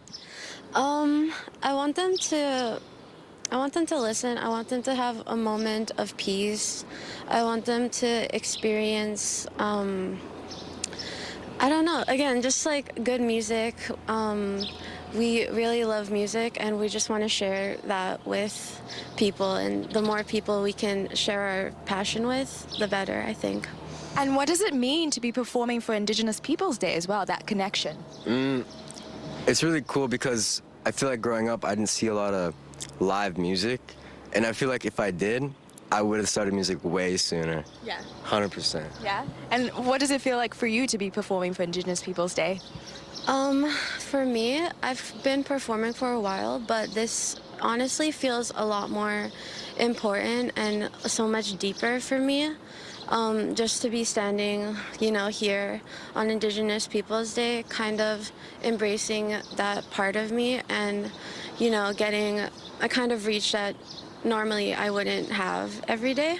That's amazing. Well, thank you so much for joining us this morning. I hope it goes great. I'm sure it will. It'll be at 4:15, so you don't want to miss them. Sounds great. Thank you, Tandy. All right. So yesterday, I have to admit, Catherine, I was super lazy, didn't water my garden, didn't do any of my plants because I was counting on today to deliver. No worries, Rochelle. Mother Nature, as you covered, yes, because we are in store for a bit of a wet one ahead. It's 14 degrees out there. The sky is kind of ominous, showing what's to come, giving us a slight warning. Winds are light out of the south-southwest. Pressure is falling. Humidity sits at 86%. So yes, hard to ignore what's going on our radar. This is the culprit behind that rainfall wrapping around southern Manitoba, beginning in the southwest. It's already started in Dauphin and likely to move into our skies into the afternoon. With it, not so warm high of 18 degrees. 24 is more what's typical. Also have some pretty strong winds out of the north at 20, gusting at times to 40 kilometers per hour. The rainfall will likely be pretty scattered, as will that thunderstorm activity, but it's likely to stick around overnight. Temperatures dipping down to 8 degrees with those northerly winds persisting. And then into tomorrow, that sunshine returns. Temperatures rebounding slightly to 20 degrees, those winds shifting and easing at 20 kilometers per hour under those lovely skies. Father's Day is looking pretty stunning as well. High of 22 degrees for dads, clear sunny skies, but then we cloud over on Monday with a low chance of showers. Temperatures taking a dip again. Tuesday looks to be a rainy one before we rebound in a big way midweek. Wednesday, a high of 25 degrees, finally above seasonal, and we get even hotter into Thursday. Thank you, Catherine. Passengers on a Winnipeg transit bus are being credited with stopping an alleged sexual assault Sunday night. Police say a man and woman who didn't know each other began talking in the 3900 block of Portage Avenue before the man started hugging and kissing the woman. She broke free and jumped onto a nearby bus where the suspect followed her and allegedly sexually assaulted her. That's when other passengers intervened. Police arrived not long after and arrested a 23-year-old man. The RM of Gimli has wrapped up an investigation into a cyber attack earlier this spring and says it has no evidence any personal or financial information was compromised. The RM brought in cybersecurity experts to investigate not long after the April attack and was temporarily unable to process some bill payments. Bill payments are once again being accepted at the municipal office and online, and no interest is being applied to late payments for the May 1st to June 1st billing periods. The RM adds, even though there's no evidence any information was impacted, it's always a good idea to be alert for suspicious calls or emails and to monitor your credit report for anything unusual. Registration for this fall's Driver's Ed program is set to begin next month. MPI says it has more than 4,700 seats available during what is typically the most popular term for up-and-coming drivers. Start dates will be available in September, October, and November, with courses posted Friday, July the 3rd. The Crown Insurer says prospective students must sign up as a new MPI customer and purchase the driver education service before the end of day on July the 4th. You can find all the details by visiting MPI's website. Grade 7 and 8 students from Shaughnessy Park School hosted a community-led smudge walk Thursday in Gilbert Park.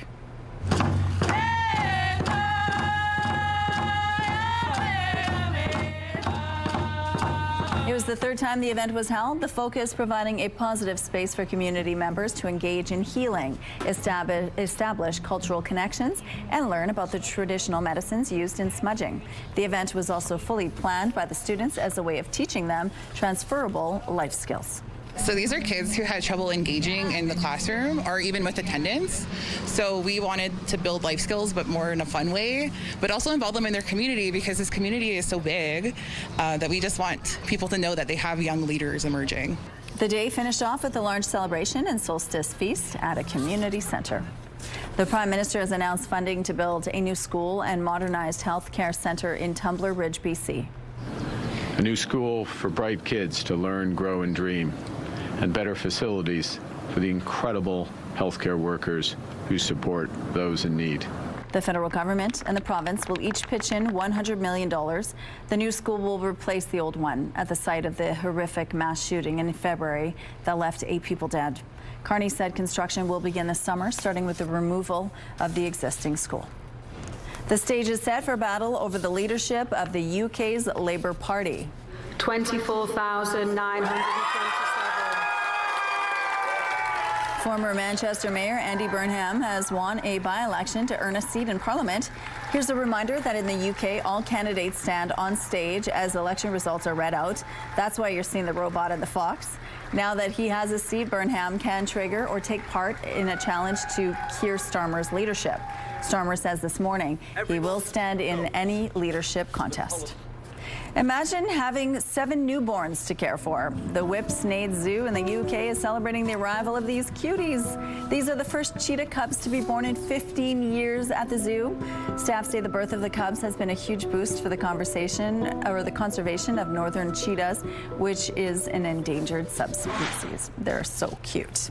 We have some road closures to remind you about this morning. On Notre Dame Avenue, the westbound curb lane will be closed from Flint Street to Winnipeg Avenue West. The eastbound median lane on McDermott Avenue will be closed from Harriet to Gertie Street. And following the rush hours on William Avenue, the westbound curb lane will be closed from Main to King Street. If you see any problems out there, please send us a text. Let's look now at your gas prices.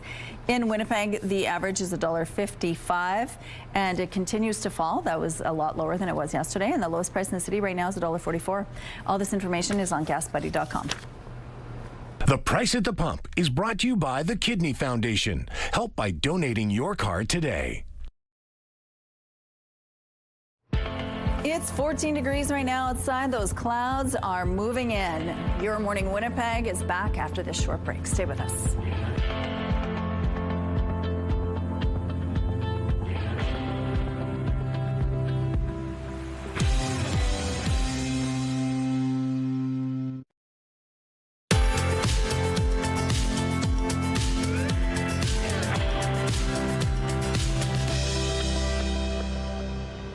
Gray and decently warm to start us off on this Friday. As you can see, we've already seen our skies start to clear over after a few moments of sunshine. 14 degrees as we take a scan over downtown. Light south-southwesterly winds.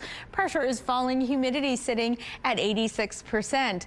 So yeah, you want to have those umbrellas primed, basically no matter where you're at in the province, because we've all got a chance to varying degrees of rainfall, and for us here in the south, thunderstorm activity. You can see it there really hovering over southern Manitoba. It's already shown up in and around the Dauphin area, and it's likely to be joining us later in the afternoon.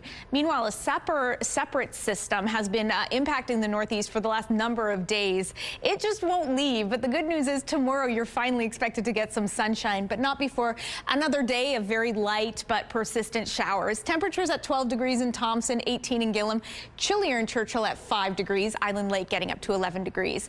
The northwest also has some rainfall and maybe some thunderstorm activity wrapped in there, though it's not a sure shot. 16 degrees all across the board here, and a little bit more cloud coverage expected in Norway House. Southwestern Manitoba, as mentioned, cloudier skies where we had a little sunshine to start off the day, and that instability. Temperatures peaking there in the upper teens. That is below seasonal. We're in the same boat, so we get the sunshine to kick us off. In fact, it's likely already passed us by, with rainfall, periods of scattered showers and thunderstorms wrapped in there into the afternoon, likely to persist overnight. The northwest as well, cloudy, overcast, and potentially a little bit rainy. Temperatures similar to what we're seeing here, peaking across the board at 18 degrees. Into tonight, we likely will see that rainfall and thunderstorm activity continue. Temperatures dipping down to 8 degrees as strong northwesterly winds continue. And then into the weekend, sunny and lovely for Dad. 20 on Saturday, getting even warmer on Sunday for Father's Day before things cloud over on Monday. Thank you, Catherine. Let's go back now to Tandy Vera. It's Indigenous Peoples Day on Sunday, and there will be a powwow. Good morning. Good morning, Rochelle. And yes, they will be a powwow. I'm joined by Grace and Grand Chief Daniels. Thank you so much for joining us this morning. Now, Grace, what can people expect this weekend with the powwow? A lot of dancing, singing. We've made opportunities for the audience to participate, so there's going to be opportunities for guests to join in on intertribal dancing, a friendship dance, potato dance, and just some really spectacular talent from the wonderful dancers we have here in Winnipeg. And why is it also so significant, with it being Indigenous Peoples Day, to have that powwow, to have that connection and that gathering? Well, at its core, a powwow is a celebration of culture, of gathering, of friendship. So a powwow is just a great way to represent Indigenous Peoples Day, to bring people together and an opportunity to learn. That's amazing. And Grand Chief, what do you want people to take away from this Sunday and from the next 11 days, and why it's important to celebrate Indigenous culture? Well, the theme is Many Nations, One Heartbeat. And so it represents the powerful drumming that, really uplifts your spirit, the beautiful dancing, community coming together. I think it's so important for, everyone to be able to spend some time to reflect and take some time for the beautiful life that we have here. That's so true. Is there anything specific you're looking forward to, anything you'd like to highlight for the audience? Well, I think they have a number of activities. They have some presentations, some performances. I think everyone could take some time to come down to the Forks and really take in all the cultural events that will be happening. That's amazing. And we also do have a special performance coming up. Just quickly, could you explain what it is for the audience? For sure. So we have Naya and Mike Hatomany. So Mike's going to be singing and his daughter Naya dancing Fancy Shawl. That's amazing. Well, please take it away.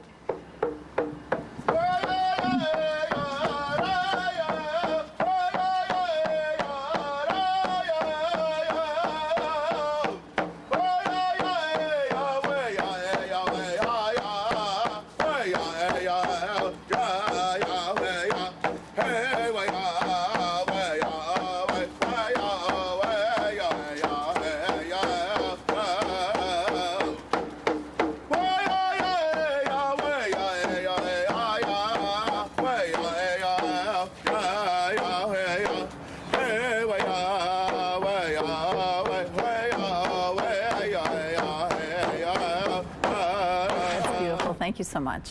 Time to see our sports team moment. Now, Ivy from Seven Sisters Falls shared this photo where she's watching the kids play some soccer. It's a great memory for her. The team name is the Super Dribblers. And if you also have a soccer, a hockey, a volleyball, or any other sport team, we want to hear your story. Participate with your sports team moment and be entered for a chance to win a $100 Chicken Chef gift card with draws every week. Head to the contest page on our website, ctvwinnipeg.ca, and fill out the form with your answer and your picture. Good luck. Your Manitoba sports team moment brought to you by Chicken Chef, where memories are made. As the ref blew the final whistle, Canadian pride took over, with many fans calling it the best moment in Canadian soccer history. It's a statement win. It's just unbelievable. It's incredible. I was in the Toronto match. Here I am today. I never thought I'd see it. I'm blown away. They made a history. Canada made a history. Yeah. Vancouver always does it like this. And what a moment it was for Canadians, with fans in the stadiums, tens of thousands of others watching in fan zones in both Vancouver and Toronto, and people watching all across the country, all celebrating the win together. Canada's group at the World Cup now comes down to next Wednesday, when Canada will again play at BC Place, taking on Switzerland. If they earn at least a draw, they can win Group B and head into the knockout round. Prime Minister Mark Carney was at that game and stopped by the locker room to congratulate Team Canada after their win.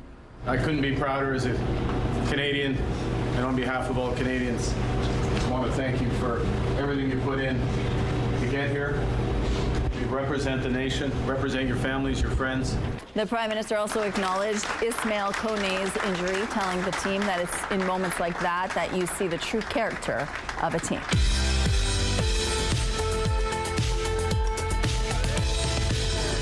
You're celebrating a milestone today. Congratulations, Tiana, on your graduation. With love from your family, who encourage you to keep reaching for the stars. Happy 65th birthday, Teresa. Love from your family and friends. Happy birthday, Riel. With love from your family, who say you're the best gamer in the world. Happy 2nd anniversary, Lizelle and Michael. Lots of love from Mom, Dad, and the in-laws, Barb and Horatio. Happy 60th birthday, Laura. Love from Gabby, Tony, Dallas, Jazz, and Jimmy. Happy 10th birthday to grandson Roman from your grandparents. Happy 12th birthday, Nicholas. Love Mom, Dad, and Brendan. Happy 35th birthday, Jesse. Love from Mom, Alan, Harley, Randy, and the kids. Happy 10th birthday, Maya. Love Mom, Dad, Brielle, Paris, and Willow. Happy graduation day to Aaliyah. Love Mom, Dad, Anita, and Tyler. Happy graduation with honors from your HR training, Carol, from your proud husband. Happy 22nd birthday, Creedon. Love Mom, Dad, Heidi, and Isaiah. Happy 8th birthday, Annie, from your family. And a happy birthday, Kylie. Love Mom, Dad, and Gunnar, who say have a super day. To submit your milestone, visit our website, ctvnewswinnipeg.ca, and fill out the form at least 2 days in advance.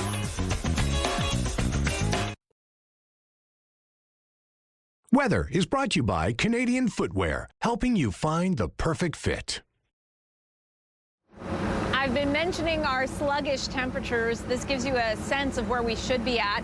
18 is our high, 24 is more what's typical. Last year even bested us, and we're well off that record set not too long ago in 2022 at 37 degrees. Yeah, it's going to take a couple of days, nearly a week, to get back to more seasonal values. Today, though, it's not too shabby as we kick off the day. 14 degrees with some pretty cloudy skies out here in downtown Winnipeg. Light south-southwesterly winds, or you couldn't tell that from my very messed up hair. The pressure is falling, humidity at 86%. Excuse me, folks. So, yes, let's start in the northeast, where an upper low has really been hovering over that region for the last many days, bringing with it some very scattered rainfall, gloomy skies, maybe a little bit of instability wrapped in here or there. It will continue today, but the good news is it weakens overnight and fills, so you'll not only lose that rainfall, get some sunshine and some warmer temperatures. Meanwhile, the rest of us, the northwest, has a chance of some rainfall, a good shot, and maybe some thunderstorm activity as well, as areas in and around the Paw have a bit of sunshine at least to kick off the day. For us here in the south, we are tracking a series of showers and thunderstorms pushing in from Saskatchewan, that system making its way to Minnesota. As it does so, bringing rain and thunderstorms to the southwest this morning and then to us this afternoon before tapering off overnight. Whether you sing in the shower, in your car, or at church, singing can make you feel good. If you want to share your voice with others, you can join a summer singing camp, which is geared and designed for adults. It's called Earth Song, Singing for Connection, and everyone from 16 and up is welcome to lift their voices in song. And joining us now is Jeremy Fallons. Good morning, Jeremy. Good morning. Thank you so much for joining us. Well, I appreciate the invite. This is the third year Earth Song has been offering this singing camp. It's literally like a summer camp event, right? It's a Monday to Friday. Every day you come in and you sing together. I figured, why let all the kids have the fun, right? So you got to bring the adults in, and what better way to get people together than to sing together? And a lot of people would think, you find this is, you hear this often, where a lot of people think, I can't sing, I shouldn't be offering my voice to any choir, right? I get that an awful lot. I've been teaching choir for a long time, 20 plus years. That keeps coming up. But singing, like anything else, is a skill. It's something you have to learn to do. It's not just an automatic, I can sing or I can't. Right. So I've had people come to me and with that complaint, I can't sing. 10 minutes later, we're singing a harmony part. And they're quite surprised, and it's so much fun just to see people's face light up. Wow, I can do this. That aha moment. Yeah. What does singing bring to people every day? Not just if you're with a group singing, but even in your car or the shower, what sort of joy do you get from singing? It does so many things for you, actually. Physically, it's a really healthful thing to do. You hear a lot about deep breathing. So when you're singing, you have to breathe deeply, and that's really good for your body. Just the resonance that you get from making those sounds all through your body is really healthful. And then there's the mental aspect. It really just lifts you. And apart from singing in the shower or in your car, when you're singing with others, there's a really great connection there because you're doing something that unifies people. And in a world where, there seems to be a lot of separation, it's a great way just to start to connect with people. And that's what this is about, really, is making connections and connecting your voice with others, right? Yeah, and we do call it Earth Song because there is it's like an earth awareness component to it as well. So we sing for connection with each other, we sing for connection with the earth. Okay, so how does that work in this camp? Well, some of the songs that I've selected reflect Earth themes, okay. Touching on climate or other aspects. But we also, the camp is about 3/4 singing. We don't want people to burn out their vocal cords, so we give them a little bit of a break in the middle of the day. We have other activities. We have discussion groups, nature walks. We've even got an artist, Karen Cornelius, who's coming, and she's a mixed media artist. She'll teach some activities, and her work is environment-centered as well. So those are some of the ways that we bring in Earth awareness. And every year you get a lot of people coming to this summer camp. Tell us a little bit about some of the response you're getting once the camp is over and people get to go home with these skills they've acquired. Yeah, well, if you remember going to high school and all the fun things you did in high school together and it was sad it was over, it's kind of that way with this camp. People come, they don't all know each other, because they're coming from all different aspects or different walks of life. By the end of the camp, people are just elated. It's been so much fun because we've done so much singing. And they've learned a whole set of repertoire, 30 to 40 songs, thereabouts. Some simple songs, some in harmony. And at the end, it's just, wow, what a rush. Really? And it's over. And a lot of people say, I'm signing up for next year. When's it going to happen again? And so a lot of people probably sign up for next year, but they also maybe join choirs or, take more confidence in themselves when it comes to singing? Absolutely, absolutely. Yeah, once you experience a little bit of it, it's like, I can do this. And yes, I run other choir programs as well, and some people from Earth Song have joined my other choirs. Okay, so if someone's watching right now and this is right up their alley, what do they need to do to sign up? So to become involved with Earth Song, simply just go to the website. It's ucim.org/earthsong. It's hosted by the United Church in Meadowood, down in St. Vital, so you can also give them a direct call. And that number is not quite coming to my mind at the moment. Well, of course not. That's okay. We have a link on our website as well, so if you want more information, they can find it there. Thank you so much, Jeremy, for this. Thanks for the time. Have fun this summer.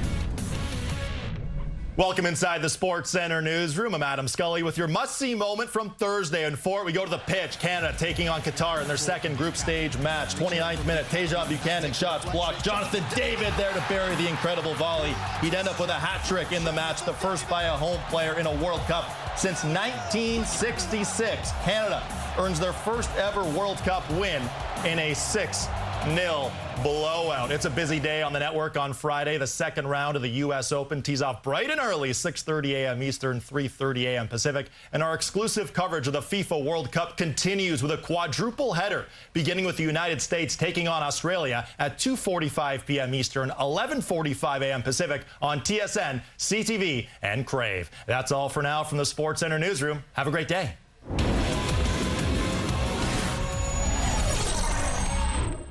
The TSN must-see moment is brought to you by Super Blinds and Draperies, featuring Hunter Douglas products. It's Friday, June 19th. Storm fallout. As the numbers surge, what Manitoba Public Insurance is doing to make filing hail and flood damage claims easier. Bright lights and some big headaches. Canadians express their concerns about LED lighting on cars as Transport Canada eyes new regulations. And Lego's master builders put their creativity to the test with this life-size rolling rendition of a legendary German supercar.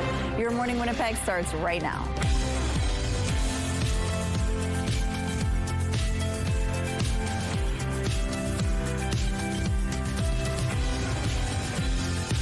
Good morning, Manitoba. It's 8 o'clock on your Friday. Thank you so much for staying with us here on Your Morning Winnipeg. If you don't know it, you should know it. Sunday is Father's Day, and we have some last-minute gift ideas coming up throughout the hour. At 8:15, we're going to have Jardin Saint Léon Gardens coming with some sauces and some rubs and some other gift ideas. And then at 8:45, bouquets are not just for mom. Nope. Dads like flowers, too. We're going to tell you about some unique bouquets. It's called Bloom Box. That's in Brandon. We're going to show you some of those packages that they're offering right now for Father's Day.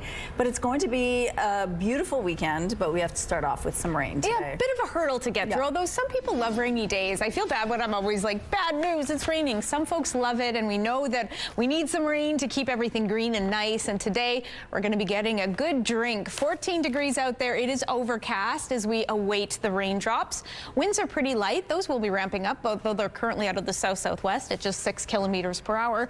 Pressure falling, humidity sitting at 86%. So basically, no matter where you're at, you're likely to need your umbrella at some point today. You can see the culprit here. So this system is moving in from Saskatchewan and is eventually going to push into Minnesota, but will be caught in its crosshairs on its transit. So the southwest likely to get some rainfall and thunderstorms this morning. There were some early raindrops in Dauphin, though I see it's tapered off. I'll check again in a moment. And then for us, we're likely getting that rain and scattered thunderstorm activity into the afternoon.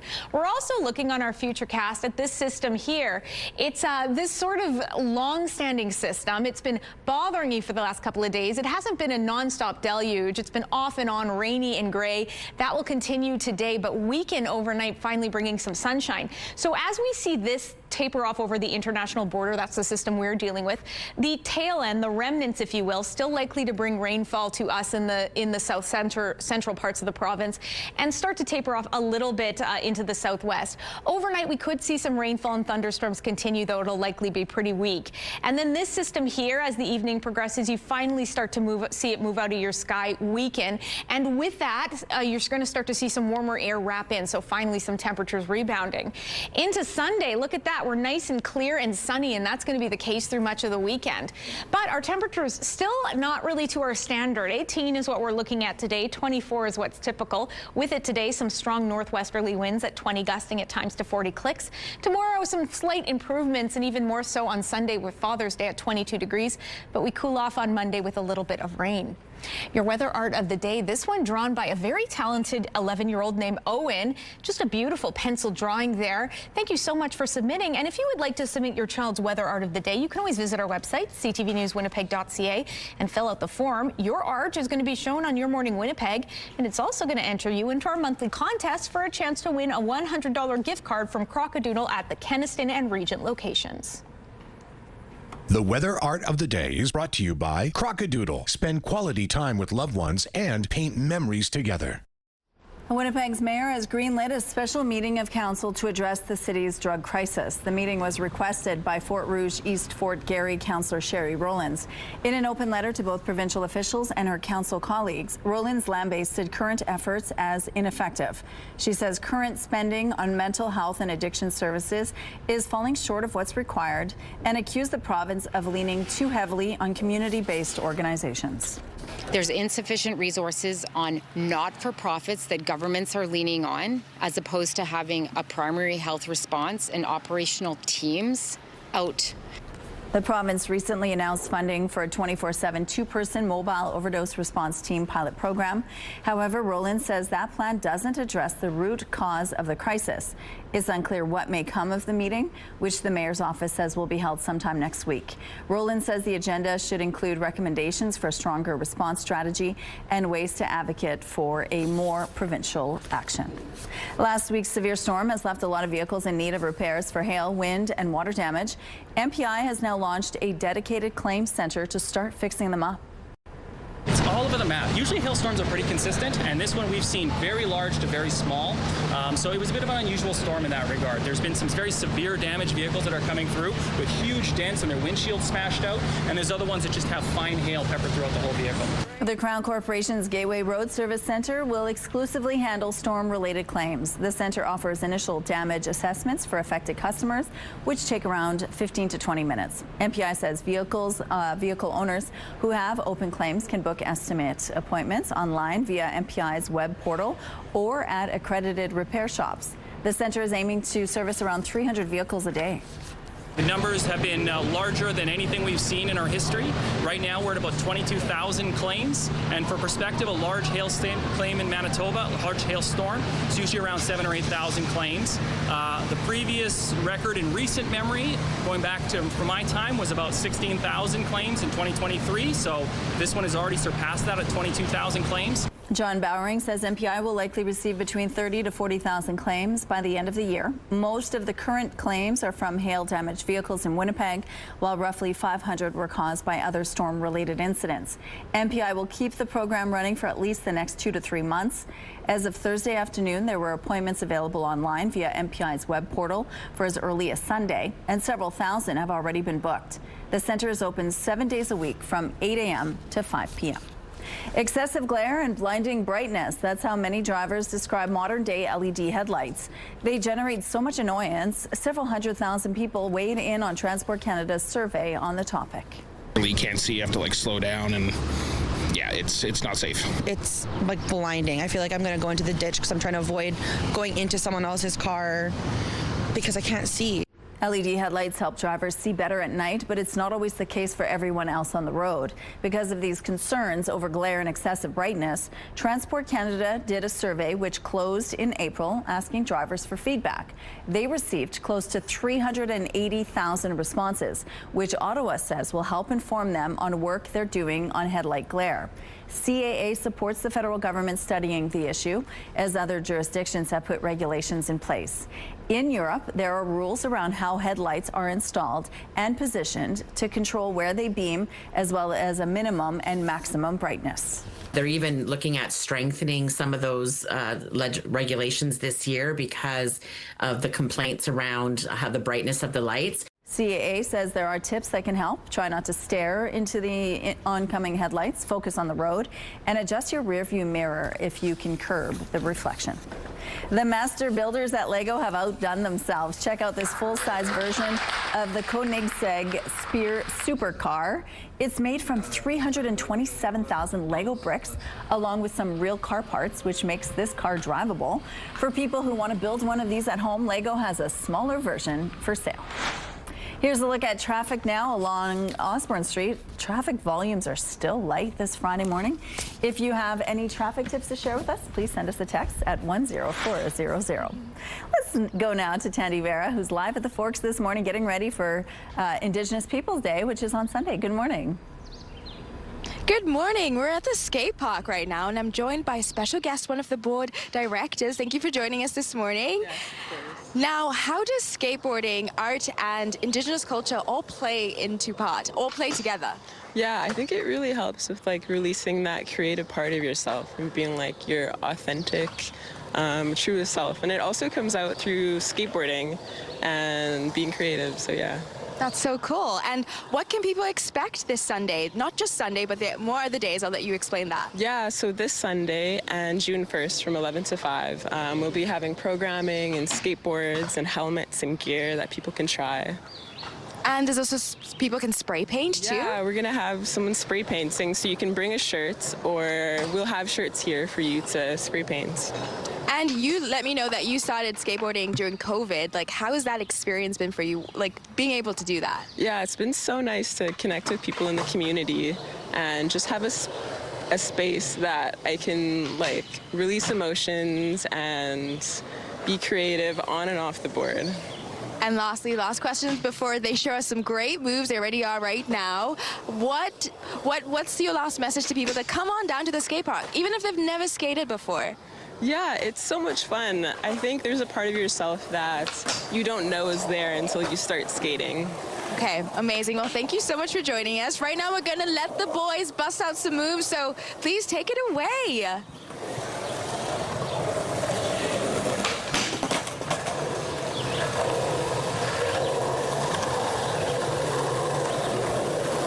That is Austin skating right there, busting some moves. You can learn some of these moves on Sunday. So if you want to sign up and learn how to skateboard, that would be amazing. Anyone can do it.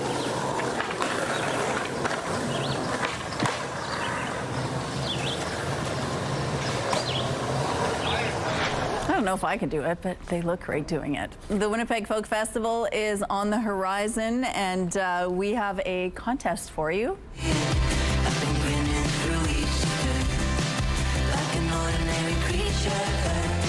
Icelandic indie band of Monsters and Men will be one of the top headliners. Father John Misty will also make his festival debut. The 51st edition runs July 9th to the 12th out at Birds Hill Park, and we're giving away 4 tickets for all days of the festival.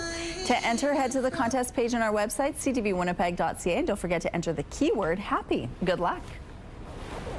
The CTV Live Eye is brought to you by Bath Fitter, exclusive home of the PermaFit solution. Pretty great start to our Friday, setting the stage for a rather rainy day to come. 15 degrees out there, so at least it's decently mild. Winds are ramping up out of the west at 14 kilometers per hour. Pressure is falling, humidity sitting at 84%. So yes, much of the province will be contending with some rainfall today and some below seasonal values. Although our currents don't really give us any indication of what's to come, because it's actually warmer than what we're used to for this time of day. 12 degrees over in Brandon, 14 in Dauphin and Fisher Brand. Ranch. Over in the Morden Winkler area, 13 degrees. Cooler as expected to the north, although it started to heat up a little bit in Churchill at 4 degrees, 7 degrees in Island Lake and Thompson. Over in the Paw, 11 degrees. So yes, we're tracking these showers that are likely to track into southwestern Manitoba this morning. There was some raindrop activity happening in Dauphin, though it appears it's tapered off. And in that, you can see some scattered thunderstorms likely to join us here in Winnipeg and the surrounding Red River Valley into the afternoon. So you got to have the kids prepared for those conditions. 13 as they head to class under those cloudy skies, 17 as they take lunch with that risk of rainfall and thunderstorm activity that looms as they head home. We're getting a hair warmer than that, 18 degrees. 24 though is what's typical, and we haven't been hitting that mark in the last week at least.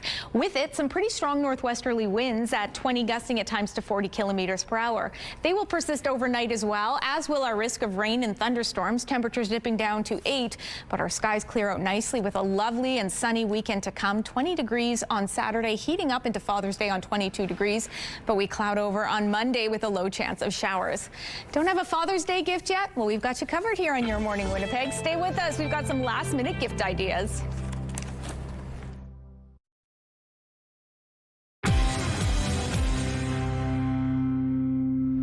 Good morning. The Winnipeg Blue Bombers are adding a legendary coach and general manager to the club's Ring of Honor this summer. I think anytime you win, it doesn't matter whether you're an assistant or a head coach or if you're part of the organization, I think it's super. I really do.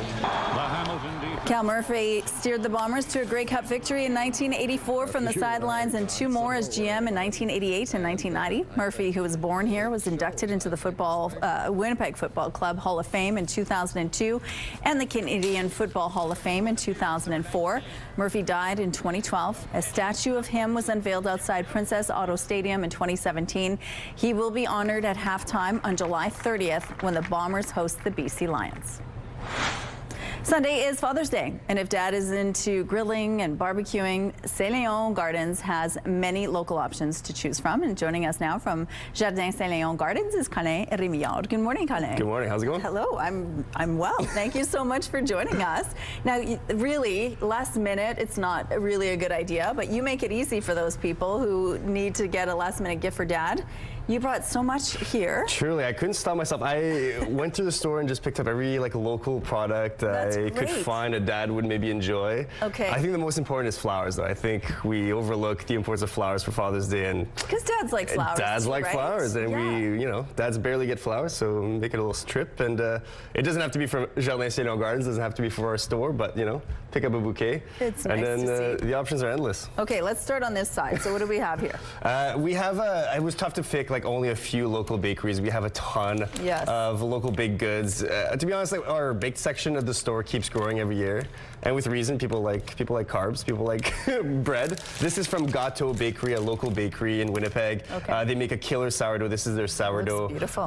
Really nice, and generally a vegan bakery, so they have a lot of cool options there. And it's called Country Rustic in the back, which is a beautiful color. Always a good side, yeah. Yes. Gâteau Bakery, really lovely people. Okay. Right beside it, another bread from Le Croissant, who've have had new owners in the past few years and have really changed what it looks like. It's now like a little cafe, and you can go hang out. It's on Taché Street in St. Boniface, really lovely.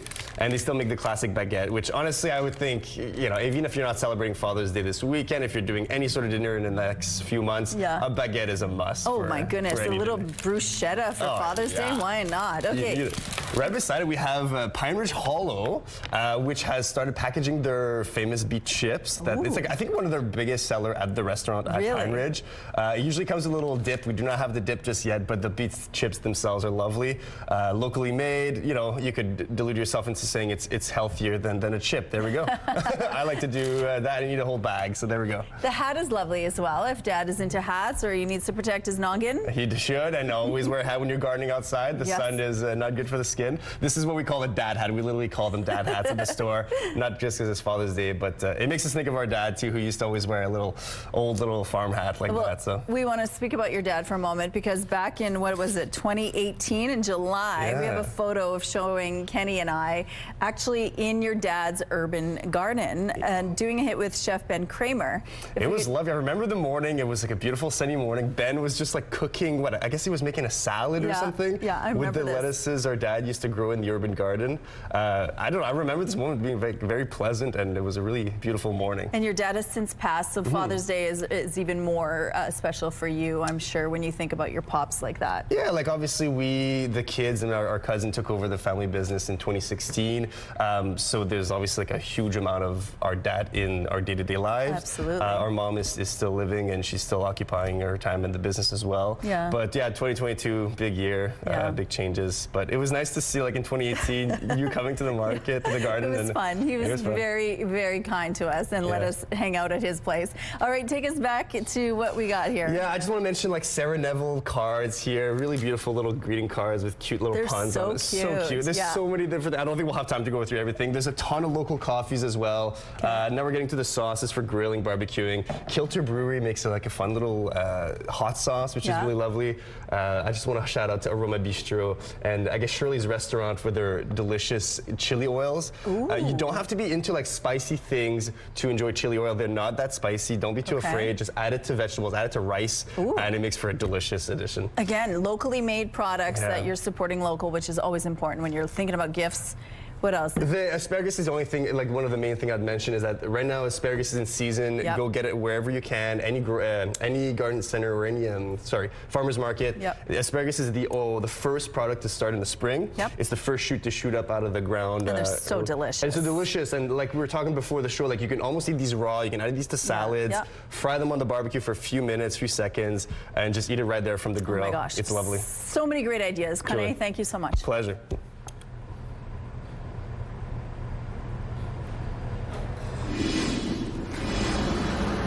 You know what? It's pretty cloudy out here, so if you want to get your barbecuing in, you might want to grab an umbrella as well because we're likely to be contending with a rainstorm coming our way. Currently, though, it's dry, 15 degrees. Winds out of the west, barometric pressure falling, humidity sitting at 84%. So I'd like it to actually start, let me get my notes up right, start in the northeast where you've had a bit of a soggy stretch here. That's because you've been dealing with this upper low over the northeast and bringing periods of rainfall, very scattered, not terribly prolonged, but it's been sticking around for a couple of days. I'm sure you're sick of it. The good news is, while you do have more rainfall in the cards for today and likely tonight, that weakens overnight, that upper low, and then it starts to fill in with some warmer air, so you're going to be getting some warmer temperatures into the weekend. The rest of us, meanwhile, also dealing with rainfall and thunderstorm activity. It's kind of a blanket forecast, which is helpful. In the southwest, Brandon, Nipawin, Dauphin, Swan River, look for that rainfall to start later on this morning with some thunderstorms expected, and for us here in Winnipeg into the afternoon. The good news is the system is going to be tracking out pretty quickly en route to Minnesota. So that means that while we will likely get some rainfall overnight, it'll weaken substantially. Temperatures, though, today, I should backtrack to that. 18 degrees in Winnipeg, 24 is more what's typical. And that's going to be very similar throughout, highs in the upper teens. And then into tomorrow, we see a slight rebound in temperature, very slight, lots of sunshine with a high of 20 on Saturday. Your Skywatch picture of the day, just a stunning rainbow hidden under those clouds. Thanks for Michelle for sending that in, and keep yours coming to Winnipeg Weather at ctv.ca. Weather is brought to you by Garage Masters, your complete garage specialists.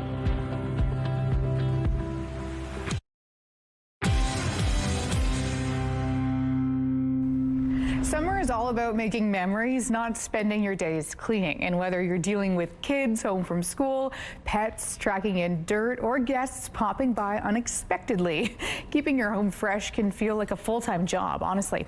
Lifestyle expert Taylor Kay joins us now with some simple ways to clean smarter, not harder this summer. Good morning. Good morning. I have all of the above. I have the pets, I have the kids, and I have the unexpected guests that just drop by. I think I need to put a note on the door, Ainsley, that just says, you know, not now. I don't have any of those, and I'm still just as messy. So there we go. With that foot traffic, what should we do?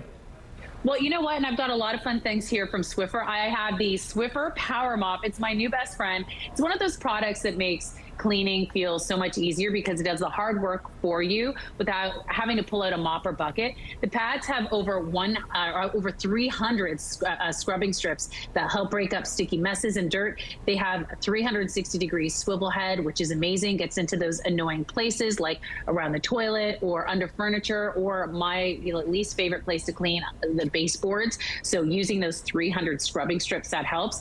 So whether it's muddy footprints or pet messes or whatever the kids have tracked in, you get the job done with the Power Mop, which is great. I love cleaning in between the baseboards. No, I'm just kidding. What? Come over. I'm like, what are you talking about? I'm joking. People don't have time to spend hours doing this. What are you using to combat that? So my biggest shortcut is focusing on spots that, guests actually notice first. So I always start by dusting, because that's the first thing that, especially my mom or mother-in-law, that's one thing they're like, ooh, what's this? So because dust can build up, think ceiling fans, blinds, bookshelves, and vents. This is the Swiffer duster. It makes it so easy because it traps and locks in the dust, pet hair, and instead, of moving that around, it traps it in. I love the extendable handle, which is great, helps me reach those hard to reach places because I'm a little bit short. And then I'll finish off with the Swiffer Power Mop for those high traffic areas, think kitchen, entryway, and family room, all the places where people are going to be noticing. And a lot of us too just want to be outside, right? In Manitoba, Yes. we have such a small window to do that. What are your tips? Really quick tips. My first tip is to stop trying to clean the whole house. I do that and you get overwhelmed. So focus again on those spaces that, you use the most and where people, when those unexpected guests come in. So the kitchen, the entryway, the family room, I have places to hide. I have baskets around where I can, dump stuff in to tidy and, make my home feel a little bit organized. Even maybe if it's behind closet doors, it's a little bit of a, organized chaos. My second tip is to do 10 minutes every evening, doing a quick reset. So put away clutter, load the dishwasher, fold the blankets, and get things ready for the next day. It's amazing, how much of a difference a few minutes can make. I'll set a timer with the kids too. I'm like, even when they're complaining, I'm like 10 minutes, that's all I ask for. And then you can finish it off again with, we've got the Swiffer Power Mop or the duster, and then you're good to go and you're ready to go outside and hang out for, our fabulous summers here. So what I got from that is just have kids. They'll do all the chores, right? True. Got Yes, it. just have kids and no pets. Taylor, thank you so much. Always a pleasure. Thank you. Here's a look outside now at Portage Avenue. It looks like traffic volumes are still light. We're going to take a break. We'll be right back after this.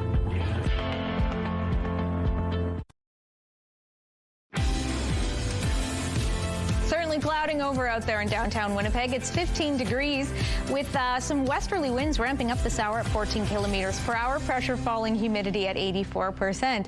Yeah, not a ton of sunshine on the way for us and maybe a good bit of rain. As you can see by our radar, kind of hard to ignore. This system here that's pushed in from Saskatchewan likely to bring rain and thunderstorms to the southwest in the morning and then joining us into the afternoon. Meanwhile, the northeast has been no stranger to the precipitation. That upper low, it's been hanging around for the last couple of days, bringing gray skies, periods of light rain, but annoying nonetheless. It is set to weaken overnight, but you do have another day of precipitation to get through. 12 degrees in Thompson, 18 in Gillam, Churchill at 5, 11 in Island Lake. To the northwest we go. You also have a good chance of some rainfall and actually thunderstorm activity in this neck of the woods. 16 degrees all across the board alongside those stormy skies. Southwestern Manitoba, as mentioned, likely a rainy morning. We saw some early signs in Dauphin, though it appears to have tapered up and actually brightened up there. But yes, Environment and Climate Change Canada sees the precipitation and maybe thunderstorms rolling in around 9. Temperatures at 19 in Brandon and Neepawa, 17 in Dauphin and Swan River. We are likely to get in on that action into the afternoon with, yes, maybe a few pockets of sunshine first, but then those cloudy skies, rain, thunderstorms, very scattered, very intermittent, not a ton of accumulation, but rain nonetheless. 18 degrees across the board there, making my job easy. Northwestern Ontario, also an overcast, soggy day, similar highs of 18 degrees. Overnight tonight, we're likely to see that system, though it will hang around. We could get some raindrops here or there. It won't be terribly hefty. Temperatures dipping down to 18 as northerly winds persist at 20, gusting at times to 40 kilometers per hour. And from there, sunny, decently warm into the weekend. 20 on Saturday, 22 on Sunday for Father's Day. But we're clouding over at the start of the week with a low chance of showers. Thank you, Catherine. An exhibit about displaced Palestinians is set to go ahead at the Canadian Museum for Human Rights. That's despite criticism over a potential lack of consultation and historical context.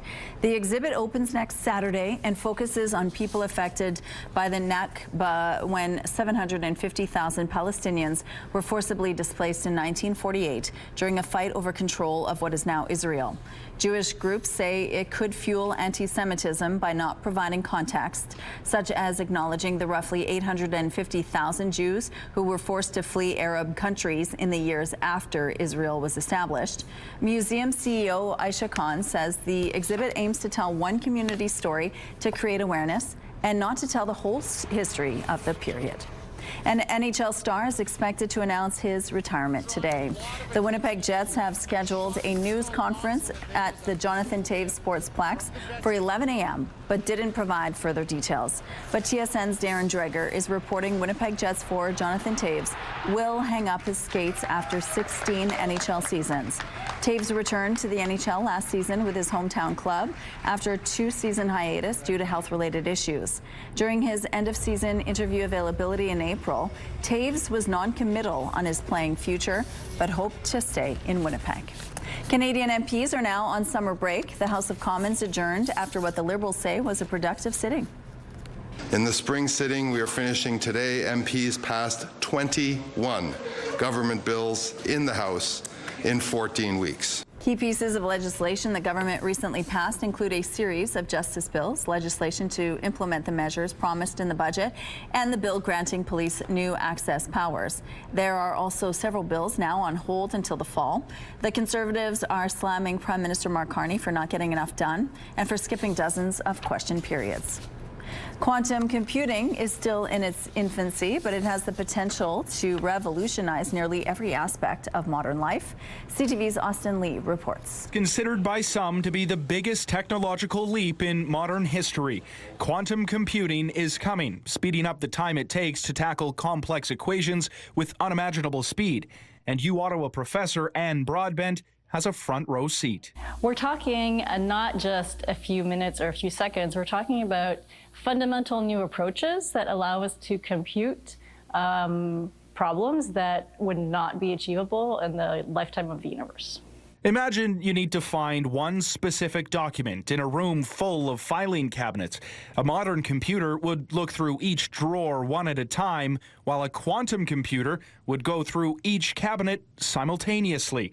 And that processing power could be applied to critical industries. So in medicine, we could maybe streamline the process of current trial and error drug discovery and be able to more efficiently and faster adapt to new situations and create some healthcare solutions. Other examples, speeding up green energy development, space exploration, and much more. But quantum computers could also undermine nearly all current cybersecurity systems. If, say, a criminal gets a hold of quantum computers, they could break the current levels of encryption, and it would essentially be like a master key getting into everything. Researchers at the University of Ottawa are at the forefront of the burgeoning tech. Defining the new generation of security that will be using quantum communications and quantum computers. So we are understanding the fundamentals of what is possible. Ottawa is in a unique position, with university researchers and private companies positioning the city as a global leader in quantum-safe cybersecurity.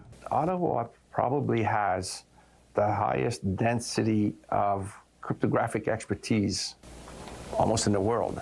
Local company Crypto4A is now leading the charge to ensure cybersecurity keeps pace with quantum computer development. You've got 30 years of infrastructure that needs to be uplifted while everything continues to work at the same time.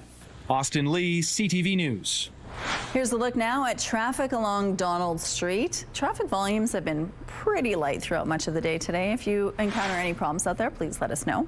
And here's a look at your gas prices in Winnipeg. The average continues to fall. It's set at $1.55 today. And the lowest price in the city is $1.44. All this information is on GasBuddy.com. The Price at the Pump is brought to you by the Kidney Foundation. Help by donating your card today. It's time now for your answers to our question of the day. Today we wanted to know, with Sunday being Father's Day, so we asked you to send a kind message to your dad or father figure in your life. Happy Father's Day, Gary. Love, Chris. Happy Father's Day, Lou, to the best dad and grandpa a daughter and grandkids can ask for. You are always there for us every day. Love you, Mihaela, Nicholas, Matthew, and Victoria. Happy Father's Day, Dad. Growing up, I'll always remember your homemade donuts and cookies and our first golf game of the year when you accidentally broke my new golf cart that you bought me for Christmas. Love you, from Darren. Hi, Dad. Happy Father's Day up there. I hope you can hear me singing. I miss you and love you more, from Tracy. Big shout out to Ezra and Brady, who are amazing father role models for their children, coaching them, being so involved in their lives, and encouraging my grandchildren in all their activities. From Carol. Thank you so much for your responses. Question of the day, brought to you by Provivo, Manitoba's #1 cool sculpting clinic. Science-backed body contouring. It's National Indigenous Peoples Day on Sunday, and Tandy Vera has been telling us all morning how the celebrations are happening, not just Sunday, but throughout the week. Good morning. Good morning. Yeah, celebrations throughout the week, and on Sunday, I'm joined by special headliner guest Isla. So excited to have you join us this morning. Now, first of all, how does it feel to be a headliner for Indigenous Peoples Day? I remember being young and totally just inspired by this stage right here, watching some of the greats, and even just now arriving, I'm like, oh man, like, woof, it's me this year. So I really feel honored to represent Indigenous folks on this special day here on Treaty 1 territory, and really excited to share some of my songs and stories and really bad jokes as well. That's amazing. I think you have great jokes. She's been joking all morning. It's been amazing. What can audiences expect from your performance? I'm really excited to play some of the old tunes, some of the new tunes. It's going to be a full band show, and I kind of joke around. I love to treat it almost like this roller coaster. We're going to laugh, we're going to cry, we're going to have some big feels, and share this moment here on this special day. That's amazing. And outside of this, where can people find you? All of the places, my website, Instagram. I'm also really excited. I'm playing a show tonight at the Handsome Daughter, opening up for a touring artist there. So I'm all around, and I'd love to get to know everyone a little bit more, and come for a little preview tonight at Handsome Daughter. That's amazing. And now you're going to give us a little performance right now. So excited. Can you explain what you're going to sing? Absolutely. So I want to show off one of the new songs off the upcoming EP. And this song is a bit of a love song to the prairies, to Manitoba, to being home. If you followed my journey, you know that I am often traveling internationally, away, maybe on a beach somewhere. And it's, lovely to leave home, but it just makes it even more sweeter to come back. So this is my ode to the prairies. That's amazing. Take it away. Thank you.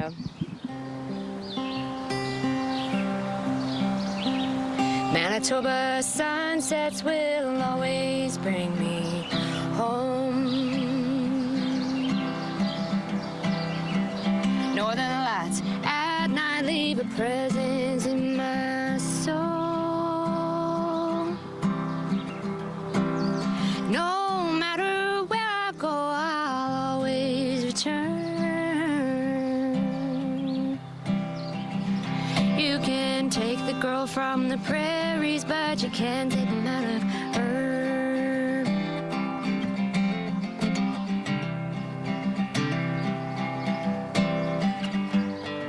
Wow, voice, stunning Catherine. voice. Yes, indeed. How's it feeling out there? It's hard to follow that act, especially with these gloomy skies behind me. Starting off on a cloudy note, 15 degrees, light-ish westerly winds at 14 clicks, pressure falling, humidity sits at 84%. So we're on rain watch today. A system wrapping into southwestern Manitoba this morning is likely to bring rain and thunderstorms, and then to us here in the afternoon. Temperatures cooler than what we're used to, 18 degrees through much of the Red River Valley, Winnipeg included, alongside some northerly winds at 20, gusting at times to 40 kilometers per hour. The northeasters continuing to contend with that kind of sluggish rainfall, light rain falling off and on throughout the day. The good news is that upper low is starting to lose some of its gusto overnight, meaning you get sunshine and some warmer temperatures. I know you've been waiting for that. For us overnight, we could see that rainfall continuing, but tomorrow, lots of sunshine, decent high of 20 degrees. We're going to take a break, pay a couple bills, but stay with us. Your Morning Winnipeg, still to come. Weather is brought to you by Mr. Lube Plus Tires. Same-day oil and tire changes.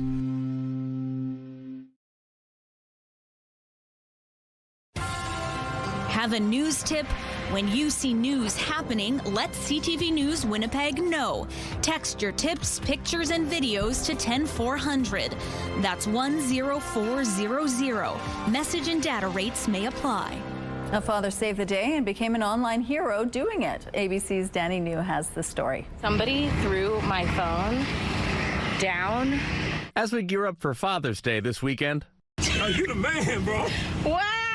We are meeting a dad who is receiving a lot of praise online for his subterranean bravery. I like to think I'm special, but I think any dad would do that for their daughter. Florida's Michael Williams here is the father of singer Julie Williams,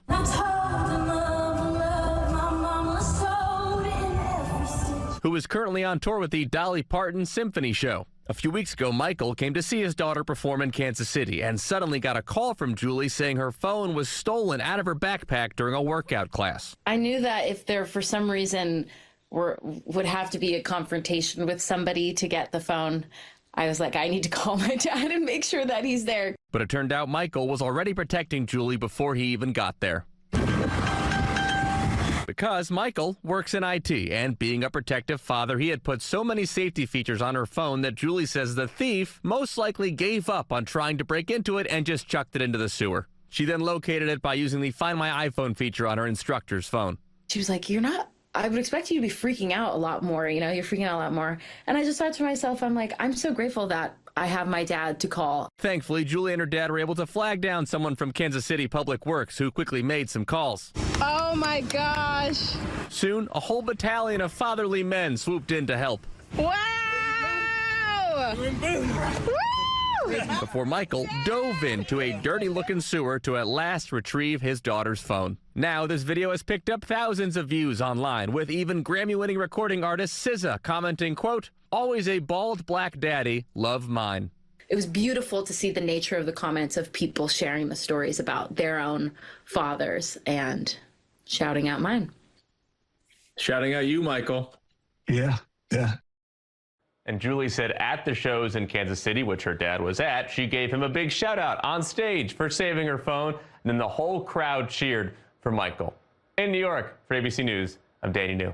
The road to recovery can be littered with challenges, or in the case of one Vancouver man, it's truly littered. Picking up garbage has helped him connect with the boy he was and become the man he is today. CTV's Adam Sawatsky has more. If you ask Michael Dowling what he wanted to be when he grew up, back when he was this old, he might have showed you his manifesto. And it said, when I grow up, I want to live in the woods with the bears. He wrote about the importance of protecting the natural world, Michael says, before picking up litter in a little red wagon. Like right out of a Norman Rockwell painting, and I had my own little private dump behind our house. Which led to pursuing marine biology in university. And then I thought, I don't know if I want to be a scientist, begging for grants and stuff, so I ended up taking a marketing management course. And while Michael went on to achieve big professional gains in real estate and the stock market, he suffered even greater personal losses while partying. The alcohol took me down a really dark path really quick. And so, I didn't think I was going to live past 29. I thought, I wasn't going to get a 3 on my age. So he got help, did the work to get sober, and started thinking about the idealistic boy he once was. Really need to dedicate myself to humble work. So, after noticing a piece of garbage on the beach one day, Michael decided to pick it up. Every clean beach starts with somebody picking up one piece. Now, Michael spends at least 10 hours a week. It's the greatest feeling in the world. With a bag and a picker. It's a nifty nabber. Collecting countless pieces of litter. Become a bit of a garbologist. I kind of self-taught PhD in garbology. I got it down to a science. And now that he's set to celebrate 26 years of sobriety here in his happy place, if you ask Michael what he wants to do now that he's grown up, he'll say this. I'm telling you, it's priceless, Adopt your block, adopt your beach, and own it. Just try it. My call to action. I can't help myself. I'm a salesman, right? Adam Sawatsky, CTV News. Now that the warmer weather is arriving, you may have contractors showing up at your door, but Ontario Provincial Police are issuing a province-wide warning to homeowners after complaints about some individuals offering roofing upgrades or driveway paving and then doing poor quality work. Here's CTV's Pat Foran. It's cracking all up in here. Ernie and Ethel Barron of East York say last month there was a knock on their door and a paving company said they were working in the area. They claim they could do a complete driveway job the next day. Did they tell you they wanted it in cash? Oh, yes. First thing. The company came with pickaxes to tear up the front part of the driveway. No new gravel was put down, and workers used boards on their feet to stomp down the new asphalt. I expected him to be tearing everything up and redoing it like any other driveway you've ever seen. The driveway now has ruts, cracks, and stones coming loose. The contractor said he would rip up the entire driveway, but more than half of it is just the old asphalt with some new asphalt spread over it. That's created a trip hazard. A heavy gate that was removed was also supposed to be put back in place. The couple paid the contractor $5,000. The company said they would return to fix any problems, but never did. They haven't shown up. They don't answer their phone. The Barons gave the money to Maplestone Paving and Masonry. When we contacted the company, a spokesperson said, "We acknowledge the driveway did not come out as we had hoped for various reasons. I fully intend to return and fix the driveway within the next 1 to 2 weeks." We waited 2 weeks and contacted the couple. Did they call you? No, they didn't. Did they do anything to fix your problem with your driveway? No, they didn't. They haven't contacted me at all. The OPP issued a warning after complaints about aggressive door-to-door contractors offering to pave driveways for cash and doing shoddy work. Don't pay for your job up front with cash. Wait until the job's done and make sure that you're satisfied with it before you're going to pay that amount. The Barons now worry the paving job they have won't last and regret handing over $5,000 cash. Pat Foran, CTV News. Pretty gloomy out there as we await some rain. 15 degrees with some westerly winds at 14 kilometers per hour. Pressure falling this hour. Humidity at 84%. So yes, we're likely to have some rainfall, maybe some thunderstorm activity wrapped in there into the afternoon hours. 18 degrees, 24 is what's typical. We could see that rain continue overnight as temperatures dip to 8, but we clear out nicely into the weekend, though our temperatures still below seasonal at 20 and 22 on Father's Day. We're going to take a break, but your videos of the day still to come on Your Morning Winnipeg. Rooftop arrangements provided by Lacoste Garden Center. Salon services provided by Essentique Spa Salon.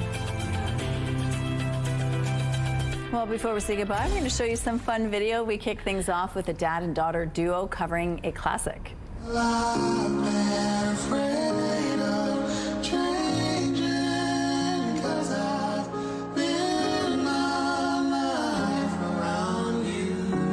Listen as they harmonize to the song Landslide by Fleetwood Mac. It's a casual bonding time for the two who usually sing at their kitchen table, and they sound so amazing. I'm literally tearing up. Wow. That's so sweet. I love that song too. Yes, it's classic. Beautiful. Now, most cattle like being out at the pasture at this time of year, but not Daisy. Daisy likes to stay close to home, specifically on the porch of her family's home. She's an internet sensation for this and more. Check out her feet. Her hooves are painted purple, getting her a lot of love online because purple hooves are so chic. She's domesticated now. You can't paint her toes purple and not expect her to come in for a pedicure. And then finally, when you're a parent, having a moment of silence is golden unless you have a toddler.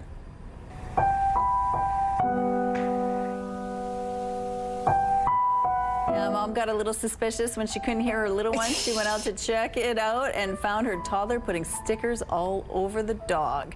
Well, what a patient Pomeranian, sitting so nicely as it gets a makeover. Hopefully the stickers came off from all that fur without pulling too much off. Dare I say she looks chic? She looks like Cher. A little fur ball indeed. Like it. That does it for us. Have a great weekend. We'll see you Monday.